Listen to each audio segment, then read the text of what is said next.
we have the intention of doing it. It's in my mind, I'm going to do it. And then all of a sudden it's like, oh, but I want to answer these 5 emails. And so then I do that. And I'm like, oh, but no, I want to go over here and do this and fix that. And next thing you know, I haven't done what I needed to get done. And I'm like, well, I'm going to be here till, whenever tonight, or it's not going to get done. So definitely do that time blocking. That's so, so important. And you're going to hear it over and over between Ignite. When you get to Bold, you're going to hear it a ton. And you're just going to hear it within the market centers. And there's actually some kind of exciting stuff coming up that you'll hear in this next team meeting. But lead gen, lead gen, lead gen. Get it on your calendar. Kind of a Keller Williams thing is kind of that 9 to 11. You'll hear everybody says that they do their lead gen 9 to 11. Obviously, you want to do what works for you. And what you're finding as the best time. But, just keeping in mind too, some days, like in this situation, if you're thinking, well, I don't really have anybody or anything to lead gen with yet, keep in mind, lead gen isn't always on the phone. It might be setting up, who am I going to call tomorrow? But it's just making sure that you're using that specific set aside time to kind of make your plan. Am I going to be calling this group of people tomorrow? Because it's like in class a lot, we'll do that. Okay, go call 4 people. But if you can take a little bit of time the day before and know that like on Tuesday, so like for instance, you've got now between now and next Tuesday for our next class, make yourself your list of who do I want to lead gen with next Tuesday. And then Tuesday night, who do I want to lead gen with on Wednesday? Like, who am I going to call? What's going to be my list I want to go down? Because otherwise, if you tell yourself, I'm going to lead gen from 9 to 11 today, but you haven't even started to think about who am I going to call? Well, it's pretty easy to use from 9 till 10:45 and be like, I only have enough time to call one person, I mean, it's kind of a common, like, natural instinct to push back what's not comfortable for you. So prepare yourself ahead of time, get it ready, determine, I'm going to make really good time on my lead gen time tomorrow. So you know what, I'm going to figure out today who I'm going to call, and then do your calls tomorrow. And when you're done, I'm going to figure out who I'm going to call the next day, and just really plan it. And you'll find after you've done it, it really becomes kind of a, process that you're so used to doing, and it's going. And it looks like our instructor is getting all ready here. Wait, ooh, we're going to be going big time, guys. We're using the whiteboard. Oh, I don't know about that. Big time with Andy. We'll be prepared if we need to, right? Well, maybe you know what he's going to do? Are you going to draw a fireplace really quick? Yes. So we have a background. We're not used to seeing Andy when he's not sitting in front of the fireplace. That's right. Do you need one? Yeah. I told her she's going to get me I think she's going to get me a smoothie. I'm going to go grab. You sure that's all you want? Okay. Do you want this like further back, Andy? Oh, no, Just it doesn't don't matter. trick like I would. Yeah. If you see Andy go down, we haven't fed him yet, so Yes. Lindsay's hungry. No, that works just fine. This is going to be fun. I love to teach. Awesome. Okay. Yay, you guys are in good hands. So how many do we have on line here? We have 10 on. people. 10 people and 4 people in the market center. Cool. So Here It's they like are. it's full capacity. yeah. Yeah. Good. And then whenever you want to be done screen sharing, Then she'll Okay. put the people up. then I'll put the people up there Okay. for everyone to see. Perfect. There's someone in the chat.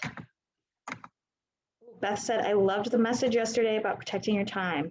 That was good. John and Liz killed it yesterday. Awesome. All right. Good. There you go.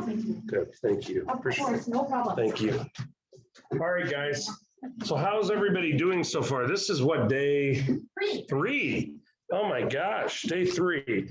Well, good. Well, I'm something you guys are going to find about me in this one. I don't know what the other ones have been like, but I'm kind of interactive in that I like to engage our audience. Nobody wants to just sit here and listen to somebody the entire time yapping. And although it's always good if we can teach you something in the process, but I want to engage you guys. So just out of curiosity, tell me a little bit about what all of you have been learning the last 2 days. This is day 3, right? We said, yeah. What do you guys, give me some big ahas of what you've learned in the first 2 Ignite classes. Around lead generation, how to get new leads. Lead generation, how to get new leads, okay? Yeah. Right. Thinking outside the box. Yeah. Gary Keller says your database is everything, right? That's your business. That's the most, so treat it, it's your most important asset. So treat it as such. Anybody online, anybody have any thoughts as far as ahas from the first couple of days? Anyone? I'm going to start calling out names if I can't get some responses. Oh my gosh, no, don't do that, Andy. Oh, yes. Oh, yes. I got the importance of time blocking. Importance of time blocking. Okay, good. That's a good one. That is very important. And How many- make phone calls if we have to.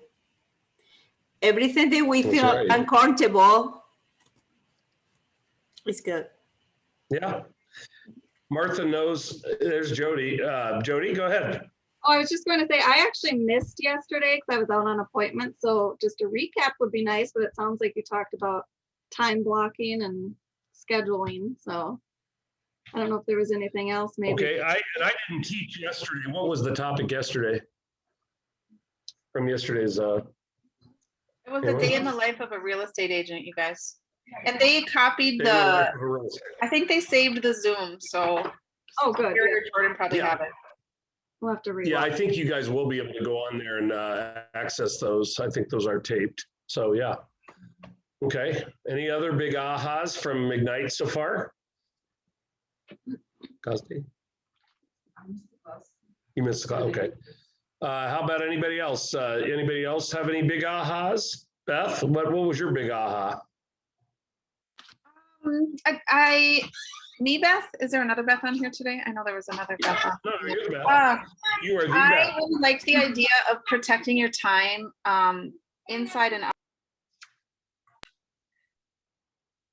Hear me? No, we lost you. There you go. Okay. There you go. Inside and outside of real estate, I'm not very good at protecting my time. And then piggybacking on what I think Jody just said about, no, somebody said up previous to her about honoring your calendar. So they both kind of go together, and that actually commit to that and fill up those hours with what you say you're going to. Absolutely. Good. Okay, well, let's how long do we have a portion for this, by the way, this class? Or what do you have time? So we're talking about time blocking. What have we time blocked out for this class? 4 o'clock. Okay, perfect. All right, that's how unprepared the instructor came, but we'll be able to do just fine. All right, good. So 4 o'clock. All right.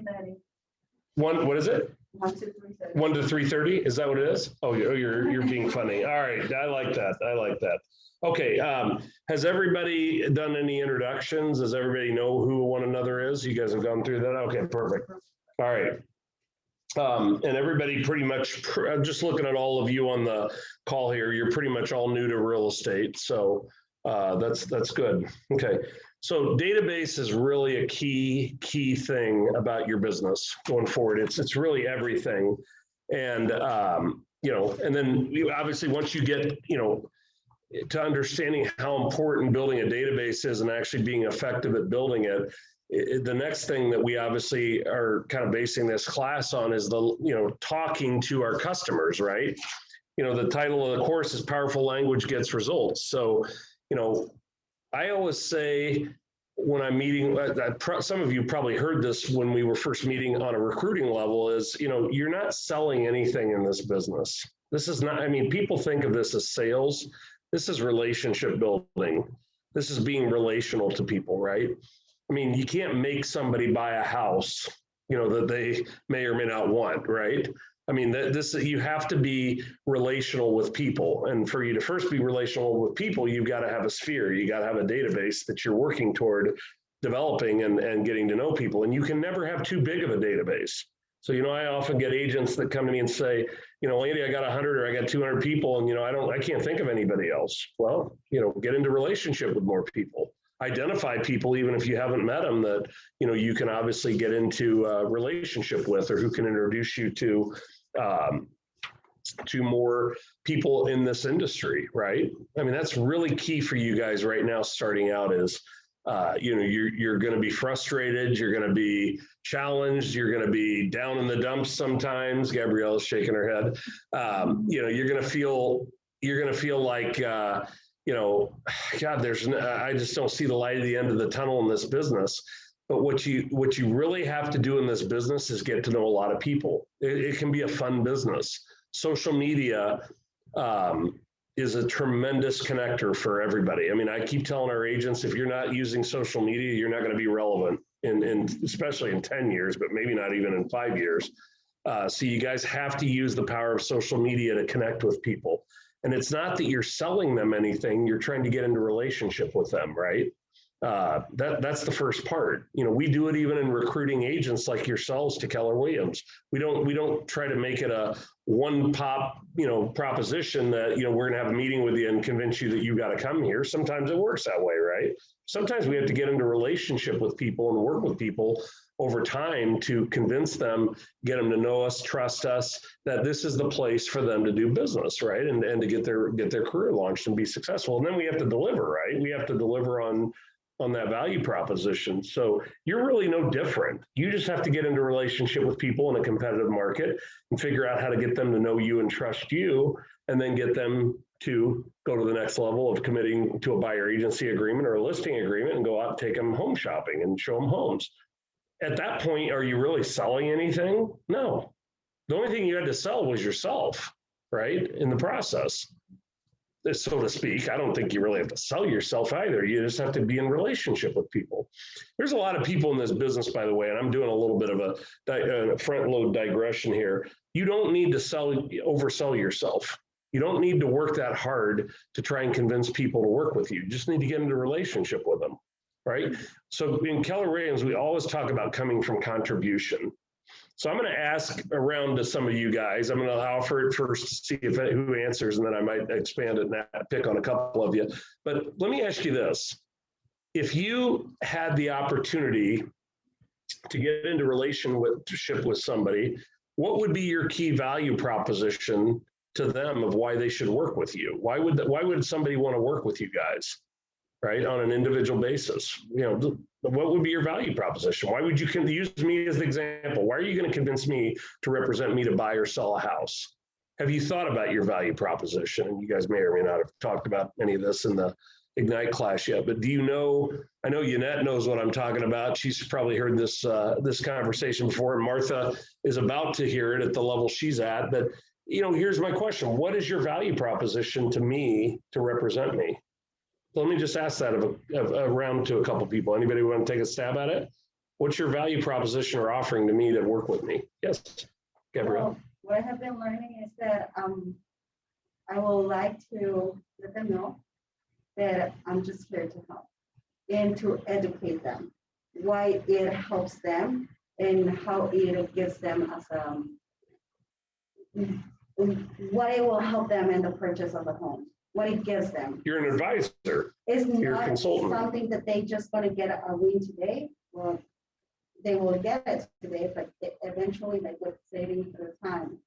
I've been checking like on the rental area where like I know a lot of people who are renting and they're afraid that they're going to lose their jobs. That's why they don't get in purchasing a home.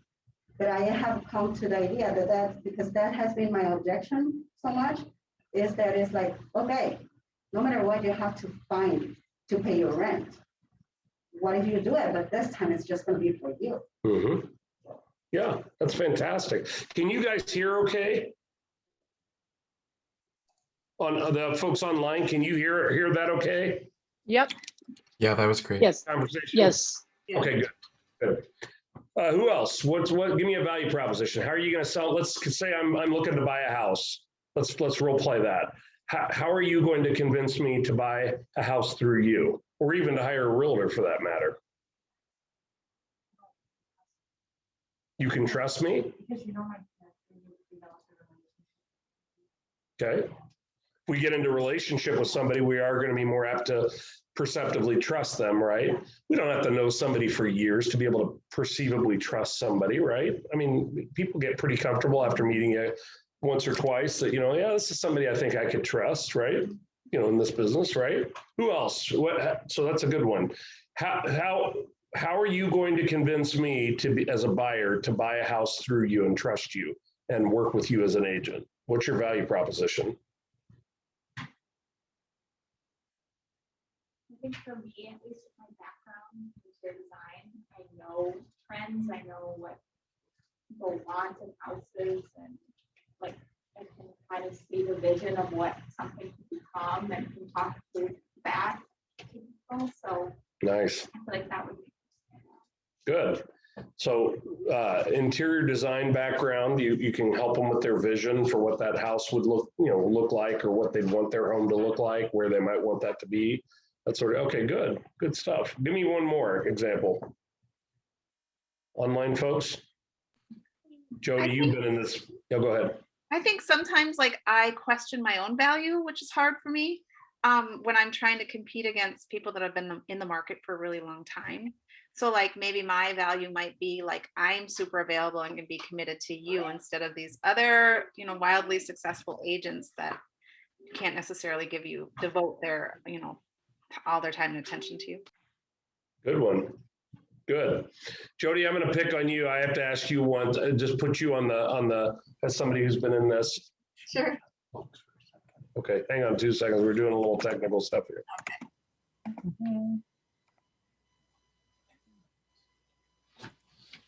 On a Oh, certain- it's showing everything? Oh,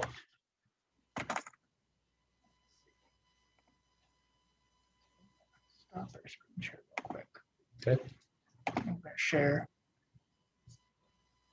Bear with me. Jody, you can tell me while he's doing that, tell me what your thoughts are. How have you best, you've been in the business for a little while. Do you concur with me? I mean, you don't have to sell. There's nothing really to sell in this business other than to get into relationship with people. How's that related to you? How are you going to convince me to work with you as a buyer? Yeah, I think what Gina and I focus a lot on and what we pride ourselves on is making the transaction or the experience the less stressful as possible for people. A lot of people go into it thinking, oh my gosh, we've had people say just recently even, my friends told me that it was going to be so stressful to buy a house. And, this is a repeat client of ours that we're just about to help sell their home that we helped them buy a few years ago. And she said, all of my friends said it was going to be so stressful. And she was even pregnant at the time. And she said, it was not stressful at all, but the both of you just made it a breeze. We weren't stressed at all. So I think we just have a lot of materials to educate and walk people through the entire process from, checklists and booklets and just things like that just really help, that can educate the buyers and sellers and just make things a little bit less stressful. And then there's two of us. So, one of us is always available to help. So I think that's kind of, the things that I can think of off the top of my head that, we really try to Great focus. stuff. So we have to understand our customer at some point. We got to try and understand them better, get to know them better, and then figure out how we actually could benefit or help them.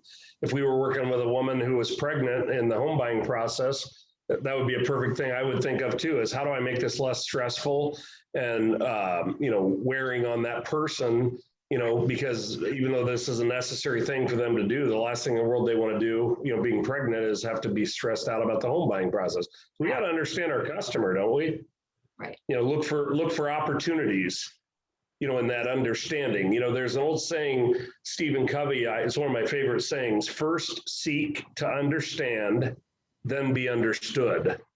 And this gets to the essence of why you don't want to be a salesperson in this business. When you're selling and telling why they got to work with you, why Keller Williams, why Gosdy, or whoever the agent is, when you're pushing all that, you're selling and you're telling. Try to ask a lot of questions in this business. It's going to pay you immensely dividends in dividends. When you try to understand what people want or are looking for or need, or just understand, where they're coming from, how they're thinking about it. It might be wrong, but at least you're getting an understanding of where they're thinking. There are not enough agents, by the way, guys, in this business that are asking enough questions. They're selling and telling, right? And that's why part of the reason why 20% of the agents do 80% of the business in this business. 20% are asking questions. They're connecting. they're getting to be relational in this business with their customers or their prospects. And that's really a real key I would emphasize to every one of you guys, is to try and understand and listen to people, ask the right questions.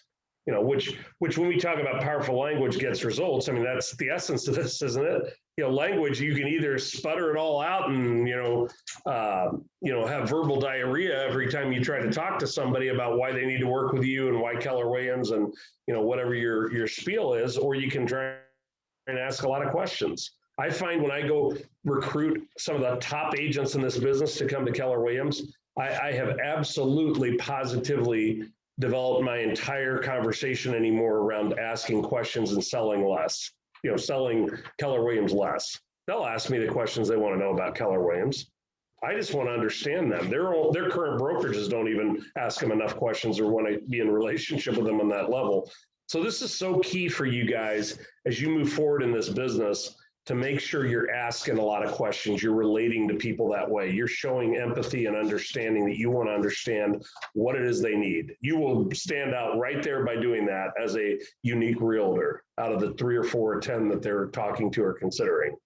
So that's real key. And again, I guess it's a great thing about the title of this, Powerful Language Gets Results, as a class is, we need to ask the right questions, we need to be going in the right direction. So, all right, so on page 2, I don't know if that's the same as yours, it says what successful agents do every day. Okay. And do you guys see that online, or am I needing to move that forward in the process? Do you guys see that page? No, I think you got to, yeah. Okay, bear with me just a second. I apologize. I'll get good at this here in a second. Oh, Andy, boy. in the meantime, I have a question. Yes, ma'am. And please always ask questions, guys. If you need to ask questions, please do. Okay, I just have a call. I went to a listing appointment yesterday, and I just have a call from the person, and they interview another agent, and the agent told them that the house can, they can price it really, like $50,000 more. What do you do in that situation? Where another agent says their house is worth $50,000 more? Yeah. Great question. It's going to happen a lot in this business. We got a lot of people that are not professionals doing this business. The way they're going to get a listing is they're going to tell them their house is worth $50,000 more. I mean, if I'm a consumer, there's a lot of consumers that say, yeah, but she says my house is worth $50,000 more. I'm going to go with her, or I'm going to go with him because he says he'll discount my commission. Right. Well, we got to learn how to overcome those objections. Right. And that gets to the language and stuff that we're talking about. But, if somebody's overpricing a home, I guess my first thought is I'd go first to, well, what's the basis of that valuation? Have they shared that with you? Or did they just tell you your house is worth $50,000 more? And then if they say, well, no, I haven't seen anything that says that. They just told me that okay, so you're trusting that they know the market. Well, here, let me pull out my CMA and we'll go through a more scientific process. What's the saying today that everybody likes? We believe in science. Okay, let's talk about the science of how I arrived at your value. And then you need to go back to them. And before you waste time tying yourself up in a listing agreement for 6 months or a year and can't get out of it very easily, you don't want to go down that path because there's no supporting data in the market to show that your house is worth $50,000. Right. And here, let me show you what the data actually says based on real comps, real sales that's happening in the market. This is how I arrived at my value. Right. Now, I could list your house for more money, but I feel like I'd be doing a disservice to you because what's your goal? And guys, write this down. This is not out of Ignite. Okay. I'm telling you, this is one of the most powerful questions you can ask people in real estate, and always should. What's more important to you? Time or money? What's most important to you, time or money? More or most? What's more important to you in your life right now? Or that could be a general question about your life, but let's think about it relevant to listing your house. What's more important to you in listing this house, time or money? Relevant to the sale of the house, let's say that. What's more important, time or money? Both? Gazdi says both. Anybody else have any thoughts? What's most important To you, if you were selling your house, time or money? I'm not in a hurry. Okay. So by default, money would be, right? You got all the time in the world as long as you can get your price, right? Yep. Anybody else? If you were selling your house, what would be most important to you, time or money? Depends. Yeah. Susan says depends. Tell me more.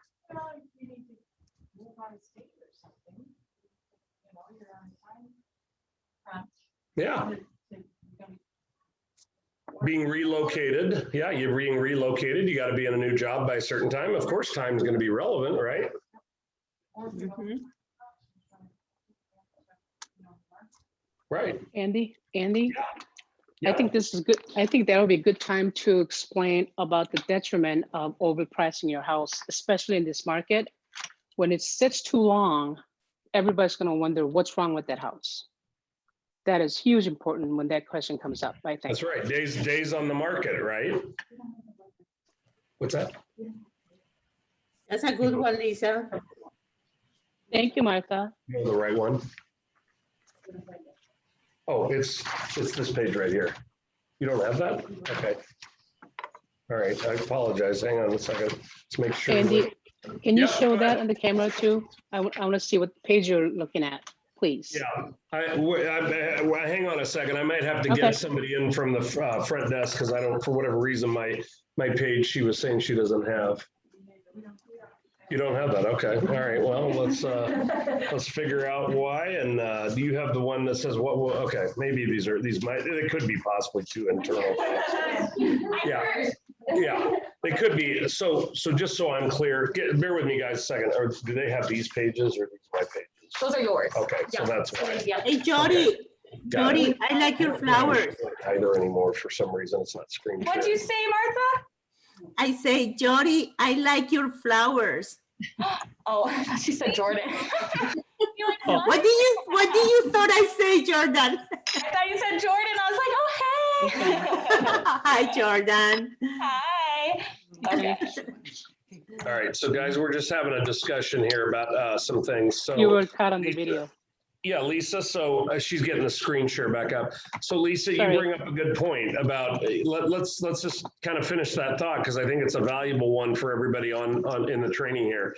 So Lisa pointed out how important it is not to improperly price your home or listing so that it sits on the market, right? Because you guys are going to find out days on the market from the time you list it in the MLS, that's public information. That's relevant, right? So you want to say anything more on that point, Lisa, about, do you want to expound on that any?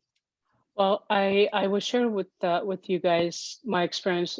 I lost one listing once I had a listing contract that was only listing I lost because although I had built great relationship with the Mr. and Mrs. Seller, and Mrs. Seller and I are still very good friends, and two boys. Mr. had he was stuck in his mind that his house was worth $575, and to me it was maybe $530 at the most. And wife and I agreed we should put on the market for $525, and he said absolutely not. We're not going to put on the market anything lower than $550. Which, after talking for a while, and I talked about the importance of pricing it. Nope, I think we're going to go. So we put on the market for what he suggested, which we did, and we had probably a dozen showings. I know that price point is iffy, depends on the time of the year and what their buyers' needs are. And we had a one low offer from another realtor, and it was at $498. And so I brought that to my client's attention, saying this is sometimes what happens when you price the house too high, and just because it's the seller's market doesn't mean the buyer's rep or buyers are idiots. Of course, I didn't use that verbiage, and I had a data showing how long it takes to the average market in the Woodbury to sell this price point home. And if you have this many homes, if you have this many showings and you have no offer or offer that's way lowball offer, then we need to talk about this. So this is conversation we should have now. And he didn't budge. So we went back and forth, and we end up taking the house out of the market because they want to take a break for the winter. they had a lot of stuff in the house, so their garage was packed up full. So they wanted to bring some stuff back so they can park their vehicles in the garage. And I communicated with Mrs. Seller, great conversations. And I was, for some reason, I missed a couple weeks of interaction with her. And she's a very nice lady, but very passive, let's just say. And the husband does all the dealings. And I was sitting down. She was one of the listed. It was a like you were saying, building relationship phone call day, and her name was on the list. And before I called her, I went to MLS. The house went on the market 3 days before that, and I was absolutely crushed. And so I have to figure out, and I have actually learned how to explain that after that, because that was a huge crush for me. Not only the sale was, it was sad, but my heart was broken because I had great relationship with their boys, and I didn't know how to respond to that. So I took a few hours and then did my thing, and then called it. Texted both of them, and I said, "Hey, Don and Carrie, it's Lisa. I was gonna call you today, and I just for the heck of it, I checked your home and I see it's on the market." And I said, "Would you please share your experience? And I would appreciate the great constructive criticism I learned from my mistakes, and I would be very grateful if you can share something that I can do better next time." And they both replied back, and apparently they got approached by some very aggressive realtor, and they end up having screaming match, and it was just not a good transaction. But I learned a lot from that. And when somebody says, "Oh yeah, I had a listing appointment last week," and it's usually the Mr. says, "Well, so and so says they can sell it for 35,000 more. What do you say to that?" So here's my data. And I clicked through each homes from the CMA I did. And I said, you guys are so smart. Why don't you click through there and tell me if your house is better than this. I'll sit here and watch. And they listened to it, and they said, "Thank you for sharing that. The other realtors did not give me any information on this." So I don't know if I'm gonna get that or not, but I stood my ground. And sometimes it's hard, especially I have no pending closing coming up. It's very tough for me to say, I didn't say that to them, but take it or leave it. But you have to actually make your decision whether you want to work with a certain people or not, or you need to let that go. Sometimes you need to let that go, because your emotions are going to take over, and you're going to lose 3 or 4 other transactions that might actually come your way because you're so tied up to it. Mm-hmm. Good point, Lisa. Great point. Yeah. I mean, so you're gonna, Martha, the truth is you're gonna face that you're gonna face those kinds of agents in this business. They're gonna outbid you on the price of the home, even ridiculously, and they're also gonna undercut you on the commission. And you have to be prepared to deal with that with your customer, right? I mean, you have to be able to, so you're a trusted advisor, you're a consultant, right? Mm-hmm. And I mean, if I'm a financial planner, am I selling my financial planning services based on how much cheaper I am than everybody else? And do people really care about that? Would they hire a financial planner just because they're cheaper, or would they be more interested in somebody who's more competent, who's handling all my money for retirement and helping me, set up my future for retirement? I mean, some things, and you can create your own approach to this. It's not like this is cookie cutter, canned pitches, but you can decide what's going to be your retort to each of these things. But I think when you're being outbid on your list price, you have to go back to the quote unquote science. Hey, we value homes based on real market information that's affecting, in this immediate area, what's selling for what on comparative price, comparative homes. And you've got to be willing. Is that working okay? Yep, now you can move. Okay, here. thanks. Sorry. You got to be willing to, defend your expertise. Maybe that's a good way to write it down. Defend your expertise. most of the people that are overbidding or overvaluing a home to get a listing, there is no expertise. I mean, we could drive down the street and say, that house looks like a nice house. I think I'm going to go ask them if they want to list it for $400,000. And you have no sight unseen, no data, but you just think it looks great and you want to, and maybe it's too low, maybe it's too high, but you put no effort into figuring out what that house is worth. Sadly, there are a number of realtors in this business that do that at other companies. That are going to not put a lot of effort into it. They're going to tell people what they want to hear. And sometimes you got to, it may come down to you won't get that listing right now, right? You may not get it right now. But if they're, we're in a unique time too, guys. I want to make this clear to you. There are a lot of houses selling for over list price now. So you also don't want to overlook an opportunity. Thank you. You don't want to overlook an opportunity with respect to, if your market comps say the house, thank you so much, Heather. If your market comps say the house is worth $400,000, okay, your CMA, competitive market analysis, which is using MLS data. And if it says the house is worth 400 and somebody says it's worth 450, here's where I'd probably go in the market today in a conversation. I'd say, I really think that's an aggressive, it's over 10% over actual value based on comps. But let's also understand that, just because my CMA says it's worth X amount of dollars based on real market comps, doesn't mean we can't get more money for that house, right? So, in today's market, we list houses, I have an open house, we got 20, 25 people outbidding each other. It's happening real time right now in this office with a number of listings. I talked to Mesa the other day, one of our top agents. She had a listing come on the market. It went in 2 days. She had 66 showings in 2 days.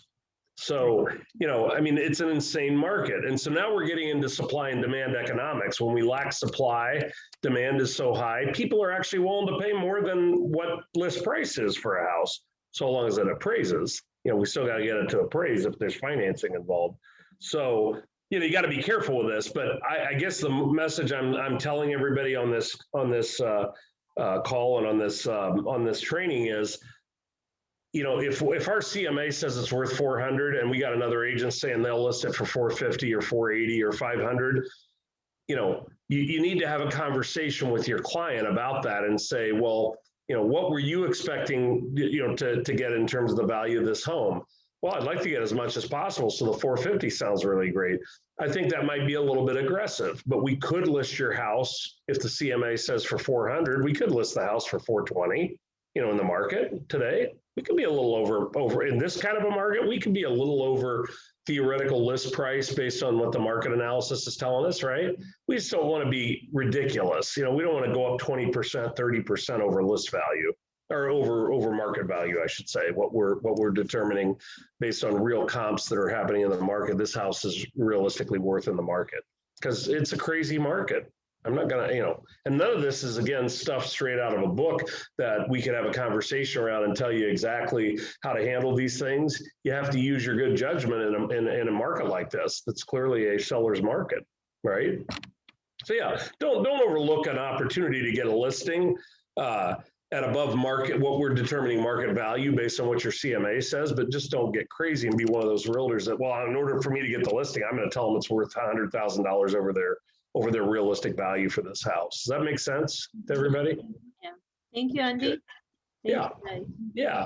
One other thing while I got it on my mind, because I may never come back to it, is the other big thing you're going to come up against as agents, aside from list price and defending whatever you come up with as a realistic value versus what other, realtors will say the house is worth or they're willing to list it for, is commissions, right? Have you guys talked about this yet in Ignite, about commissions? Okay, so let me just throw this out to everybody. We do have people on this training that are in various stages of their career. How do you deal with it when in today's market, you want 6%, 7% for your commission, which those deals are happening, by the way, guys, all over the market. Most deals are happening, I would honestly say, around the 6% mark in terms of commissions that are being charged in the market. Now, you got all these realtors, particularly at a lot of the independents, the small firms, and they think that the secret to being in real estate and being successful is to discount your commissions. Do you guys agree with that? Do you think that's the cheapest, the easiest way to make money in this business is to discount your commissions? Why?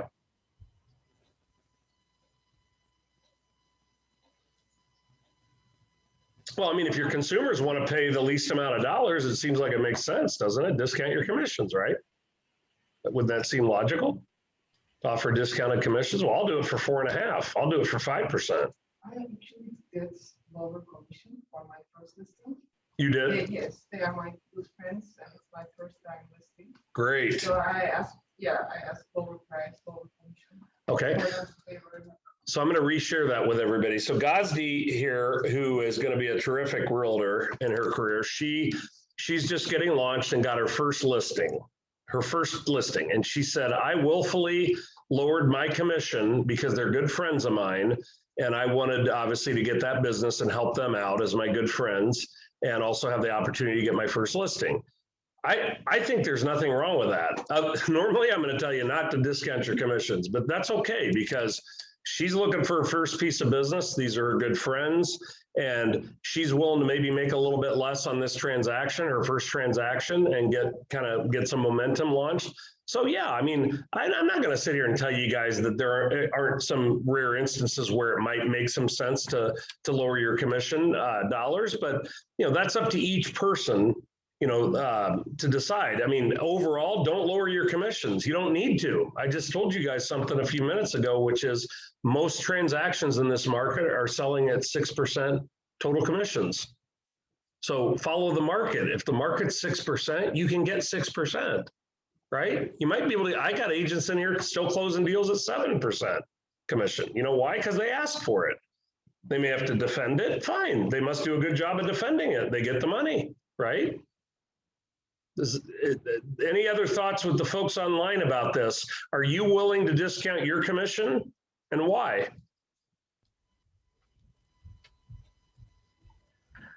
Hi, this is Larissa. I work on the Highland team, so we talk about this a lot. And one of the reasons that, or one of the things we've kind of started saying about it is that, especially for a listing, we wouldn't be able to do all of the things that we have the potential to do in terms of getting it in front of people and doing the best job that we can marketing the property. If we start discounting commission, then we kind of have to discount what our value at some point. Exactly.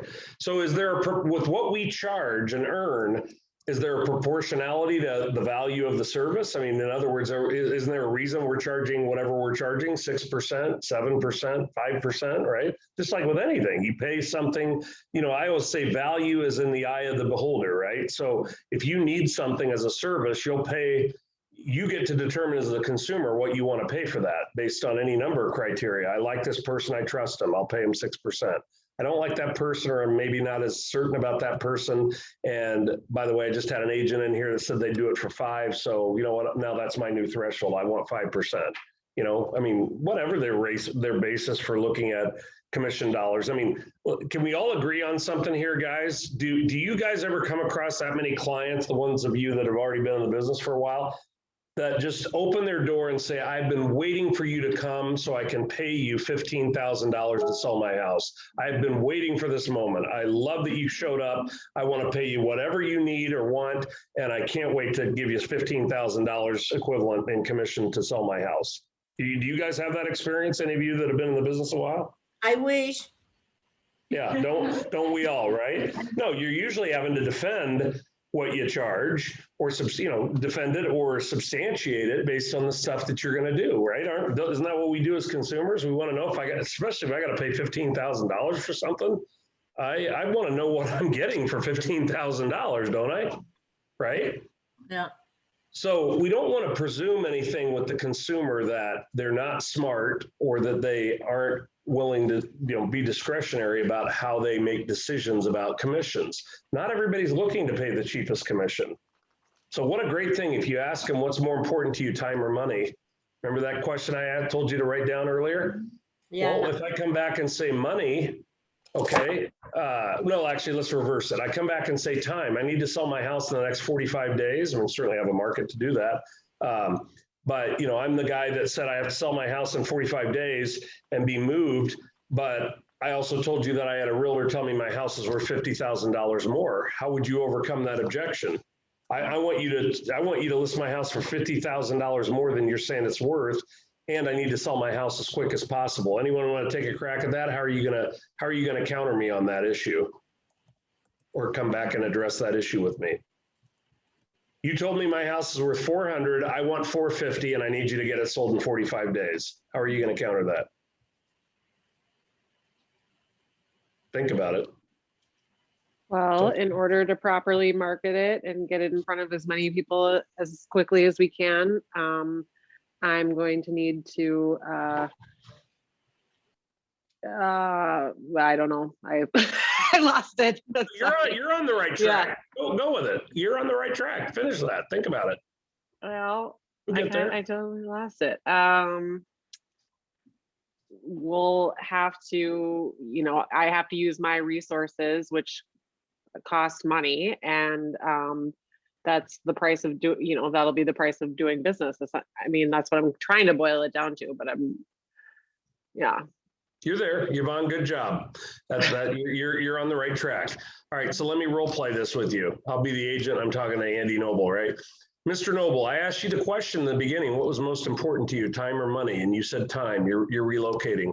So would you agree that if I list your house for if I list your house at market value, whatever we determine that to be, and in this crazy market with high demand, we're probably going to get a lot of activity once we list this house, right? But if I list it at market value or slightly above, are we not likely going to get the most offers that possible to be able to consider in the shortest amount of time? And by getting a lot of offers, what are we seeing in the market right now? It's driving up the price, right? So you don't have to put the marker real high at 450, put it at 420, and you said it's worth 400. Okay, all of a sudden you got a whole bunch of offers coming in at 420, 430, 435, might still praise, right?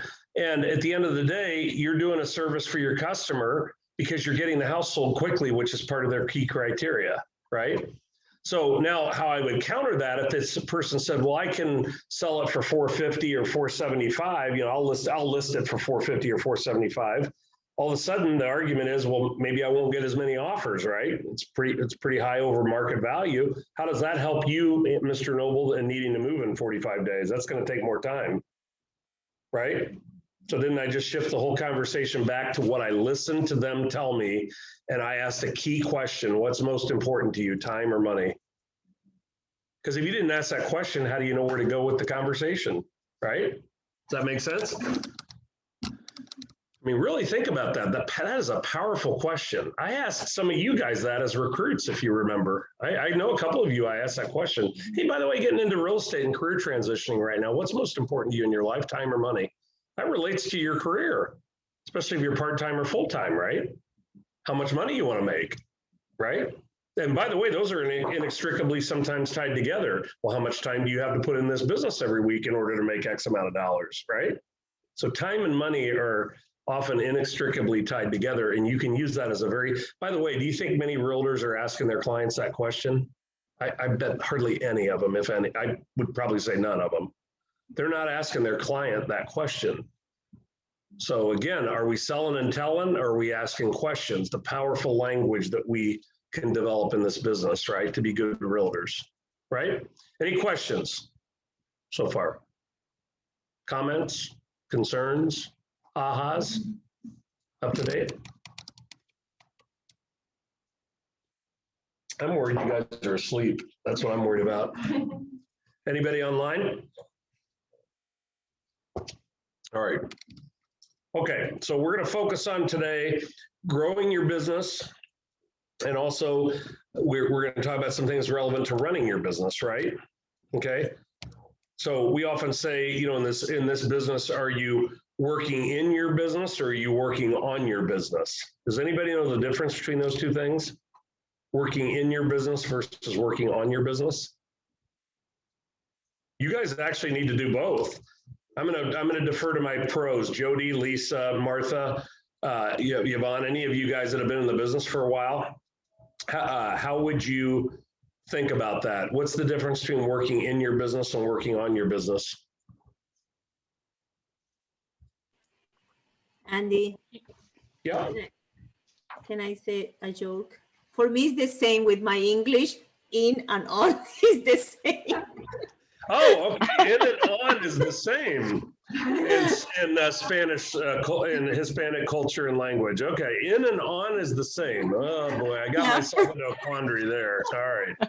That can be problematic for a discussion.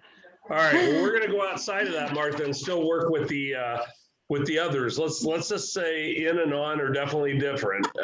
So how would you relate to in and on? Gabriella, take a shot at it. It is like saying, are you working inside your business or for your business? Right. If you translate it for Spanish. Right. There you go. Okay. All right. Good. That's good to know. That's good to know. All right. So go ahead. I would say you have to, like you said, it's both. So you have to work on your business in order to work in your business. There you go. I like that. Yeah. So think of it as two different altitude levels. You know, if you're flying a plane at 1,000 feet off the ground, or you're flying a plane at 30,000 feet off the ground, I think of that comparison as working on your business as 30,000 foot level. I can see a lot. I can see the market. I'm making a lot of strategic moves or considerations with my business. You know, it could be relevant to advertising, marketing, things like that, that would be working on my business. Working in my business is going to a listing appointment. You know, having coffee with a potential prospect. I'm acting as a realtor. So here's another way you could break that out. Working on your business is being an entrepreneur and a business owner. Working in your business is being a realtor. How about that? Does that give you some clarity where we're going with that thought? Make sense? Yes, thank you, Andy. All right, so we want to grow our business. So when we lead generate and do things like that, we're lead generating for buyers and sellers. You know, we're make seller listing presentations and get listings, right? We're growing our business. Make buyer presentations and get listings, preview real estate, right? When we run a business, you know, these are just some examples: market seller listings, show buyers houses, negotiate contracts, transaction management, you know, things like that. Transaction management to closing, vendor management, set goals, compliance, risk management. So always think of your business in kind of two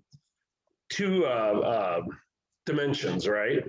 You guys as entrepreneurs and as realtors, you got to work on both sides, right? You can't just work in your business now if you work on a team, you might work a lot more in your business than on your business sometimes, because you're part of the team. The team's handling some of these things as far as broader marketing. That's not totally true all the time, but they're doing a lot of higher altitude things that they're helping you maybe potentially get more business and also to support your business. Right. But when you're an independent realtor, an independent agent doing your own thing, you got to do it all, right? You got to run the shop every day and greet the customers, you know, and do all the things and close the business. But you also still got to run the business. You got to run the accounting, right? And all the things that are necessary to run a business. So I think that's just a really key thing is think about how you work in versus on your business, right? Make sense? Yes. All right. So have you guys been doing any scripts so far in Ignite? Okay. All right. So I'm looking on here just to make sure I'm on the right page with different scripts. Have you guys been given any scripts so far? No. All right. And believe me, in Keller Williams, you will have access to more scripts than you'll ever know what to do with. And there's two things that you guys are going to want to do going forward in this business and in Keller Williams particularly, but in this business, and that is learn scripts, you know, get familiar with as many scripts for situations as possible. So it could be a buyer agency, you know, signing a buyer agency agreement with somebody to represent them to go buy a house or to do a listing appointment. But there's all kinds of variations of scripts in certain situations, right? That you can either create or are already created. More than likely, they've probably already been created. So we're going to get you here in the upcoming weeks and months. You guys are going to have plenty of scripts to practice, and you're going to want to practice those. So the other thing is role playing, right? And we did a little bit of role playing there just a minute ago, right? In some sense, I just didn't pick one particular agent to do it with, but kind of running through the scenario, so scripts are kind of like a framework. What I don't want to make anybody on here believe is that a script means you have to memorize all this. Okay, because that would look kind of weird. You'd be a robot going out on an appointment going, well, I'm thinking of presenting my listing appointment. I'm trying to remember everything exactly as it was written. You don't do that with a script. A script is a framework, and you practice it over and over and over again so you get good at it. But trust me, I study scripts all the time. I get scripts in leadership. I read them over and over. I practice them, practice and practice. When I practice them, I create my own spin on them. I add things into it. I talk about some different things as we go forward. So you don't have to be, repetitive or exact, with your scripts. You're going to figure out what's comfortable for you. But when you do script practicing and focus on a lot of different scripts, you're developing a library, if you will, of scenarios that you're more familiar with, how to deal with objections, right? Because in sales, what do we deal with? Objections, okay? They're not all severe, but somebody pushes back. Here's an objection. Well, I love that you came out and told me that you want to list my house and you want 6%, and that all sounds fine and dandy, but unless you can guarantee me that you're going to sell my house in the next 30 days, I got somebody that's telling me they can do that, right? That would be an objection. I'm not ready to sign with you because, somebody's telling me that they can guarantee to sell my house in 30 days or buy it or something, whatever the case is. So, you're going to be faced with objections all the time. You have to be willing to overcome those, right? Gabriella, you know what we're talking about, right? She's been learning. She's put herself and others of you have really worked your butt off to try and understand situation scenarios. Hey, what's the best way to learn? I got news for every one of you that are new agents on this training. What do you think the best way to learn this business is? And it ain't in this class and Ignite. No disrespect.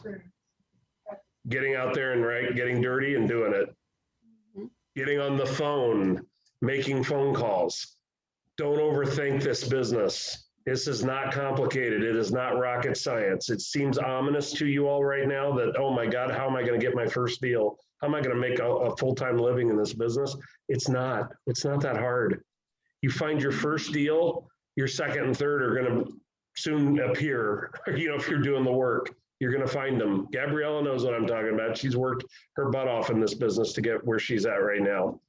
And so, everybody goes through a journey, but why do so many people get out of this business? This isn't an easy business. It's not for everybody, but it can be very rewarding if you can stick it out and really work at it. It can be hugely rewarding, give you a lot of financial and time independence in your life that you aren't going to get out of anything else. So anyway, the scripts are the conversation around scripts are, you got to get good at what you're doing. Okay. And therefore in lieu of getting out there and getting dirty and finding all the different scenarios, wouldn't we like to have 10 appointments a day that we could just practice on, right? And get good at, but of course, then the bad news would be if I had 10 appointments a day as a rookie, and I'm losing all this business because I'm just rough around the edges and don't know how to counter the objections or whatever, then I get really frustrated. Like, there goes another blown opportunity. There goes another blown opportunity. So the reality is you're probably not going to have that many appointments all at once in the beginning. And you got to work at this business, but you can role play and script practice with each other or, find somebody that you can in the market center, your coach. Those are the people that you need to be script practicing and role playing. Our best agents who've come up in this office and in general in Keller Williams, they got into script practicing in the early stages of their career, and they ate it up. They loved it. They loved the role play. It builds confidence. It builds cadence, with respect to how you handle things in a conversation, and you just get good. Hey, what's an actor or an actress? They don't just read scripts. They have to act it, right? Think of it that way. That's what a script is. You can't just act it out. You got to be in this. You got to work at this and practice. But you can do very well in this business if you get good at scripts. And there's lots of scripts you guys already have access to. If any of you are going on KW Connect, there's tons of scripts already out there in your ecosphere of your digital ecosphere. If you're logging on to KW Connect, just search scripts. The whole BOLD program is all about script practicing, BOLD sales training, which is going to be coming up here soon. there's tons of things you guys can be doing with scripts. So, all right. So I just want to make sure I'm since I'm not maximizing time very well, or the management of my time, and I'm like that, so I apologize. Anybody have any thoughts, questions? Anybody here? I guess that's one thing I want to ask is, anybody on our training here today done much with scripts or script practicing? Martha, Lisa, Yvonne? No, I haven't done any. I So have- Martha, no, go ahead, Jody. I'm just gonna say I've read a ton of them, but they don't really sink into my head and I don't remember them. So I think like what you're saying, the whole role playing, if you actually act it out, maybe it'll probably help it sink in and stay with you, I would imagine. Yeah, it does, right? It's like some people need to see things visually, right? You just read everything. Right. I got to get engaged a little bit more. I got to use more of the senses, right? Well, when you script practice, I mean, you're with somebody, you're engaging in conversation, there's more engagement. Right. So going to be very important for you guys going forward. All right. Big picture, scripts help lead generate, uncover motivations, identify objections. Let me see if I went right, if I did this right. There we go. Scripts help you lead generate, uncover motivations, identify objections, close deals, speak in terms the customer understands, and build confidence, right? Okay. So obviously the focus of today's Spark session is memorizing and internalizing scripts. It is important the participants understand how what they are learning today fits into the bigger picture, okay? I gotta make sure, again, guys, because I've never taught this class, but we'll get there, we'll be fine. Bear with me, I gotta make sure that if do you guys have scripts that were given out in the, okay. I'm looking to see if they're in this packet. Okay, remove your limiting list, okay, all right. So, I'm just looking to see, I want to make sure you guys can follow along. Scripts allow you to have a rehearsed response that delivers a powerful message in a way that the consumer will best understand. They allow you to ask questions in a way that they will be able to quickly share the information you need to better serve them. Scripts also help an agent gain confidence, okay? Would you guys agree with that? I would agree with that. Okay. Good. Any questions before we move on as far as scripts and get a little deeper into the script process? Anyone? Okay. So as we think of, let's focus on buyers. Okay. Any of you have buyers you're working with right now? Yes. Gabriella, Martha, okay. All right, so let's think of from a buyer script or buyer scenario. Let's think from a scenario with a buyer. What could we develop or practice a script around with respect to a buyer? How do you get your buyers? Gabrielle, where do you find most of your buyers, the buyers you represent? So far I have them from my sphere. From your sphere, from her sphere. Okay, great. Who else? Who else is getting buyers from a particular place that they're working with? Open houses. That's the one I was looking for. Open houses, right? Yeah. You guys all understand the concept of open houses and getting buyers? Okay, let's focus on that particular outlet of open houses. How could we develop or role play a script around an open house of meeting a buyer and actually seeing if we can work with a buyer? Have any of you dealt with this so far yet? Have you had an open house and actually met potential buyers? Mine's coming up in March. You got one coming up, right? Yeah, your new listing, all right. Gabriella, have you done any open houses? In the past. Yeah. Either when I walk in, I present myself, and I have a lot of saying I'm working with a realtor already. Yeah. How many of you get that objection? I'm working with a realtor already. I like the house, or I was just looking at this house, but I'm already working with a realtor, right? What do you do in that instance when they tell you that? Nothing. Stay away. Don't interfere. They're under a contract. You will get in trouble, potentially. Yeah. I mean, if they're under contract with another realtor, you have no legal right to solicit them to do business with you on a direct basis, right? You have no, yeah, we definitely don't have an ethical basis to do that, and certainly not under the Board of Realtors, you know, under your membership within the Board of Realtors. So now, what if I'm in the open house and I say, this is a beautiful house? You know, it's not exactly what I'm looking for, but I appreciate you showing me this house today during the open house. Are we going to let that person walk right out the door? They've already registered and given their information, you know, on the registry at the open house, but are you going to let that person walk out? They said, I'm looking for something else. You know, this isn't exactly what I'm looking for, but thanks for showing me the house. Okay. They just qualified that they're a buyer, right? Yep. What were you going to say? I would not let you get away. I would ask you what you're looking for in your future home. And the first off, actually, I would say, this has actually worked excellent for me. And I was taught by one of my mentor teacher years ago when I started doing open house, which is one of my favorite way to meet the possible leads. And just assume when somebody walks in, you know, after being friendly, give them the flyers if that's what you're doing. And if they have some questions, you answered a few questions, and I would ask them, has your realtor set you up with auto search yet? And they'll hesitate. If they're hesitating, that means they don't have realtor. And if they have realtor, they'll say, yes, they did, thank you. And I said, then I've said, but we already have a realtor. I says, absolutely no problem. You know, I'm here for the open house for everybody to come and join.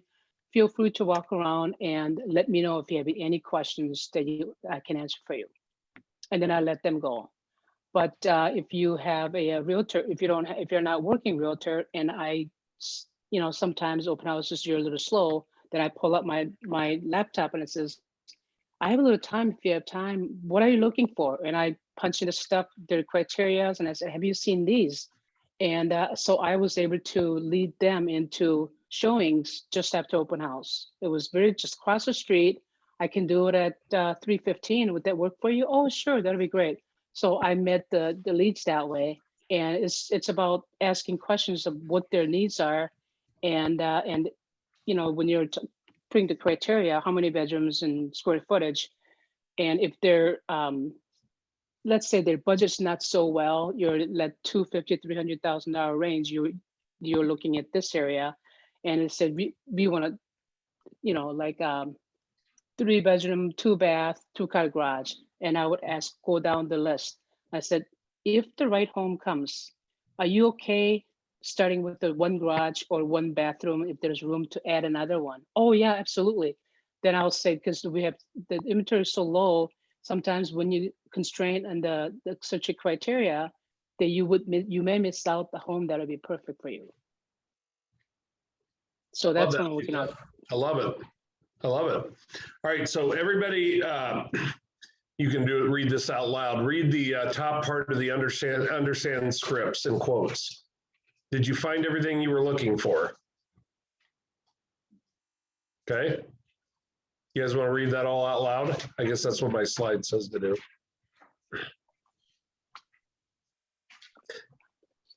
Did you find everything you were looking for? Go ahead, look around, and please let me know if I can help you. I see you admiring that big screen TV. Are you looking to get one for this big game this weekend, right? Relating to the consumer, to the customer. Okay. So I'm confused right there. Did you find everything what you're looking for? It won't be at the end? Because he just get into the house, right? Is that what I'm understanding? Yeah, you guys can switch this up however you want as far as you know, creating a script like this. So yeah, you can start out, go ahead, look around, and please let me know if I can help you. And then what you're suggesting, hey, I see you admiring that big screen TV or that big bathroom. Are you looking to get one big screen TV for the game this weekend? And then, you know, like you're saying, you could end with, did you find everything you were looking for, right? As they're heading out. So no, you can switch these things up. These are just examples, you know, for scripts. So when you guys are all capable of developing scripts. When you start creating momentum in this business and going on buyer agency appointments and listing appointments, you're going to be able to create your own scripts. I mean, you want to first start learning and studying existing scripts that we know work, and we can provide those to you. But you're going to develop your own shtick, if you will, your own thing, right? You're going to do your own thing. You're not going to follow along with exactly the way the scripts are worded. You're going to come up with your own way of doing it. So yeah, that's fine.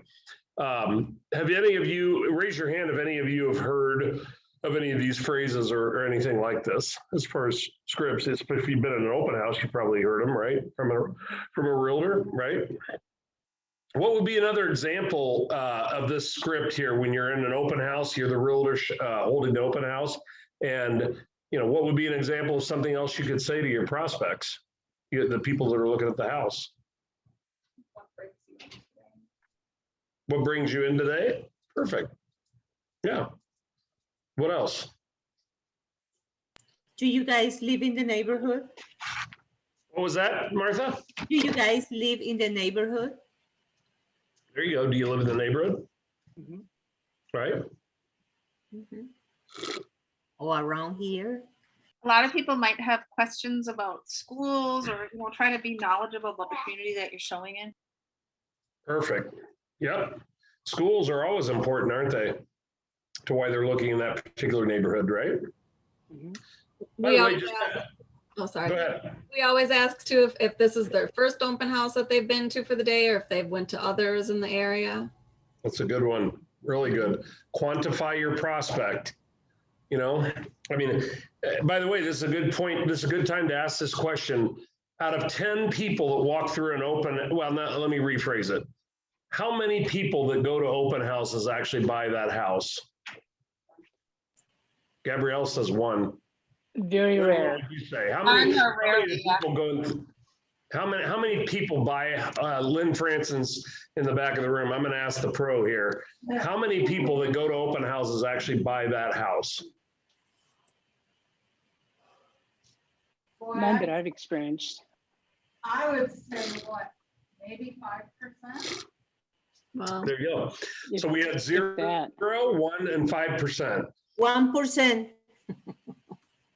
Yeah, I mean, it's very, very low. It's very low.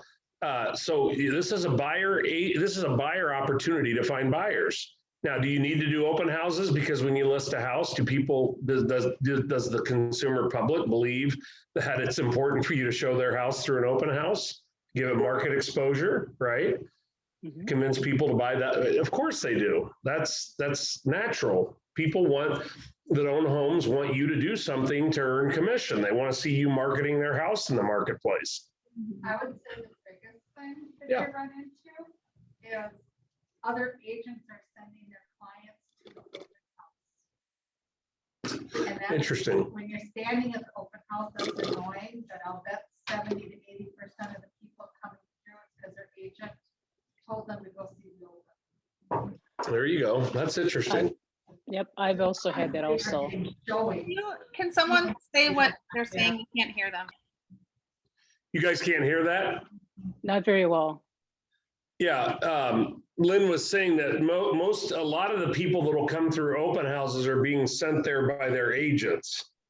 Okay, so I mean, not all of them, but a good number, a good percentage of them. So, the truth is, we need to be smart. We need to be aware in this business that I'm never going to tell you never. And I know agents who've actually sold their houses that are listed through an open house. You just happen to get lucky. Somebody walks through, says, "This is exactly what I'm looking for. I'll write an offer right now. We'll pay 10% over list price," whatever the case is. But it's not going to happen a lot. It's not going to happen too often. So the reality is these are buyer opportunities for you to find buyers, and you do need to work with people who obviously aren't already under contract with another realtor. But, and you also have to do, yeah. Can I shoot out something that one of your own, Jane Conkey on the Odd Couple team, another way that you can grow your business, so to speak. I went to an open house a year ago, maybe-ish, I don't know. And Jane was working the open house. She's with the Odd Couple team. And I told her that I didn't know her. And I was just like, hey, I want to be a realtor. And I think I was in the middle of class 1. And she's like, hey, jot your number down. And she called me maybe a couple weeks later. you know, brilliant follow-up. And she is the reason that I'm at KW and I am now her downline. Well, the early bird gets the worm, and you always got to follow up on things, right? Right. I mean, it's really true. I mean, follow up is everything. You know, being proactive is everything in this business. Again, I keep coming back to my favorite statistic: 20% of the agents in this business do 80% of the business. There's a reason for that. Follow up has a lot to do with that. There are a lot of lazy realtors in this business. Don't be a lazy realtor. Where you can be in the 80% struggling to make much money anymore, you know, in this business. You don't want to be that. So effort is everything, right? Effort makes the difference, you know. Good. I'm glad you shared that, Yvonne, because that's really good. That's, you know, I mean, you guys need to follow up with people. You need to be assertive. It doesn't mean you have to be aggressive, and don't be uncomfortable. You know, don't make people uncomfortable, and don't be uncomfortable to yourself by feeling like, again, the original point I said, you're not selling anything. We're not selling homes like we sell cars, right? It's not the same thing. So don't equate it. Don't have that you know, type of equated experience. It's not. You know, selling homes is a very personal experience. It's a significant purchase. It's usually the biggest purchase people make in their life, right? So this is important to them. How many of you, since I think almost everybody on here except Michael is a female, how many of you think women influence the decision of buying homes? I would definitely agree with that, probably significantly. Yes. So kind of, you know these things, right? The guys just have the thing for the garage. That's it. The rest is the woman. That's right. The man. Most of the times, yes. Yeah. Also, Andy, I'd like to add to that. What you said earlier is that besides meeting your leads as a buyers, it's a great way to open your door to meet the neighbors. And I've actually got listings many times because of that, especially when it's first weekend or even the second weekend. And they'll come in and say, welcome. You know, I give them the card and shake their hands when I was able to. And then I would say, hey, do you live in the neighborhood? No, I don't want to take the flyer because we live just down the road. We're nosy neighbors. And I said, that's why I have open house. The neighbors who loves the area, you may have neighbors or the friends or the family who you want to have move in. So please come and take a look. And sometimes the sellers don't want to have open house. And I mentioned that you're opening the door to a lot of the buyers who's not quite committed to the realtors. And this is a way to open the door to those people who doesn't have representation. And this is a great way to market your house. And they always say yes to that. Lisa, that's a great point. And you guys need to know that or make a note of that. When you list a house, that is a great marketing opportunity for you to get to know all the people in that neighborhood. And particularly immediately within at least a 2-block area of that house. So what some smart realtors do is they list a house and they go do what's called circle prospecting. Go knock on doors of all their neighbors, and here's your script. Let me lay it right out for you. Hi, ma'am. I'm Andy Noble. I just listed the house 3 doors down from you. I'm with Keller Williams, right? I just listed this beautiful house 3 doors down, and maybe you mentioned the name of the neighbor or of your client, right? Because if they're that close, they probably know who it is. And say, I just wanted to drop off a flyer here. We're going to have an open house this Sunday on this house, please, and we'll have refreshments, drinks, things like that. Please stop by and take a look at the house. And I just wanted to make you aware that this house is now on the market, and here's the flyer, whatever. Here's the purchase price. Now, obviously, see if they ask you some questions. Oh, I didn't know that. Yeah, sure, I'll take that flyer. Hey, by the way, I have a sister who lives, wherever, and she's looking to sell her house too. Now that could happen by just knocking on that door, right? But here's another thing that could happen. Do you realize how many people will move within their own neighborhood to another house? So don't even believe that 3 doors down or 3 streets over, that person isn't a prospect for your house.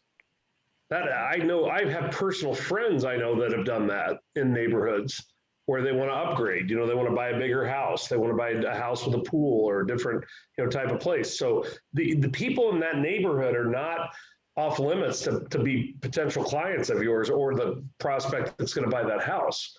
They also could be an opportunity point when you drop off the flyer at the door knock and they come over on Sunday and then they actually let their guard down and start talking to you. Well, my husband and I have been thinking about selling because we really are looking at upgrading. Oh, really? Are you looking in this neighborhood just the same to stay here? No, we're looking to maybe move, somewhere, here. We're looking to move to Woodbury or wherever they want to move. But we need a little more space, or something like that. Now you're in a conversation with them, and the first question I would ask them, just to be honest, is, hey, are you working with another realtor at this point? And if they say, well, I've got a girlfriend of mine who's with Remax, next thing I'd ask him is, are you under a contract to have her represent you? No, I haven't gotten that far.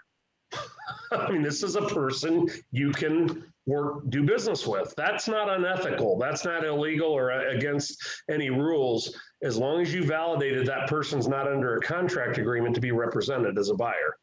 If they are, don't go there. You're not going to sell them a house. You need to work with if they're under a buyer agency, you got to work with their realtor to show them homes, right? I mean, to present properties that they might be interested in.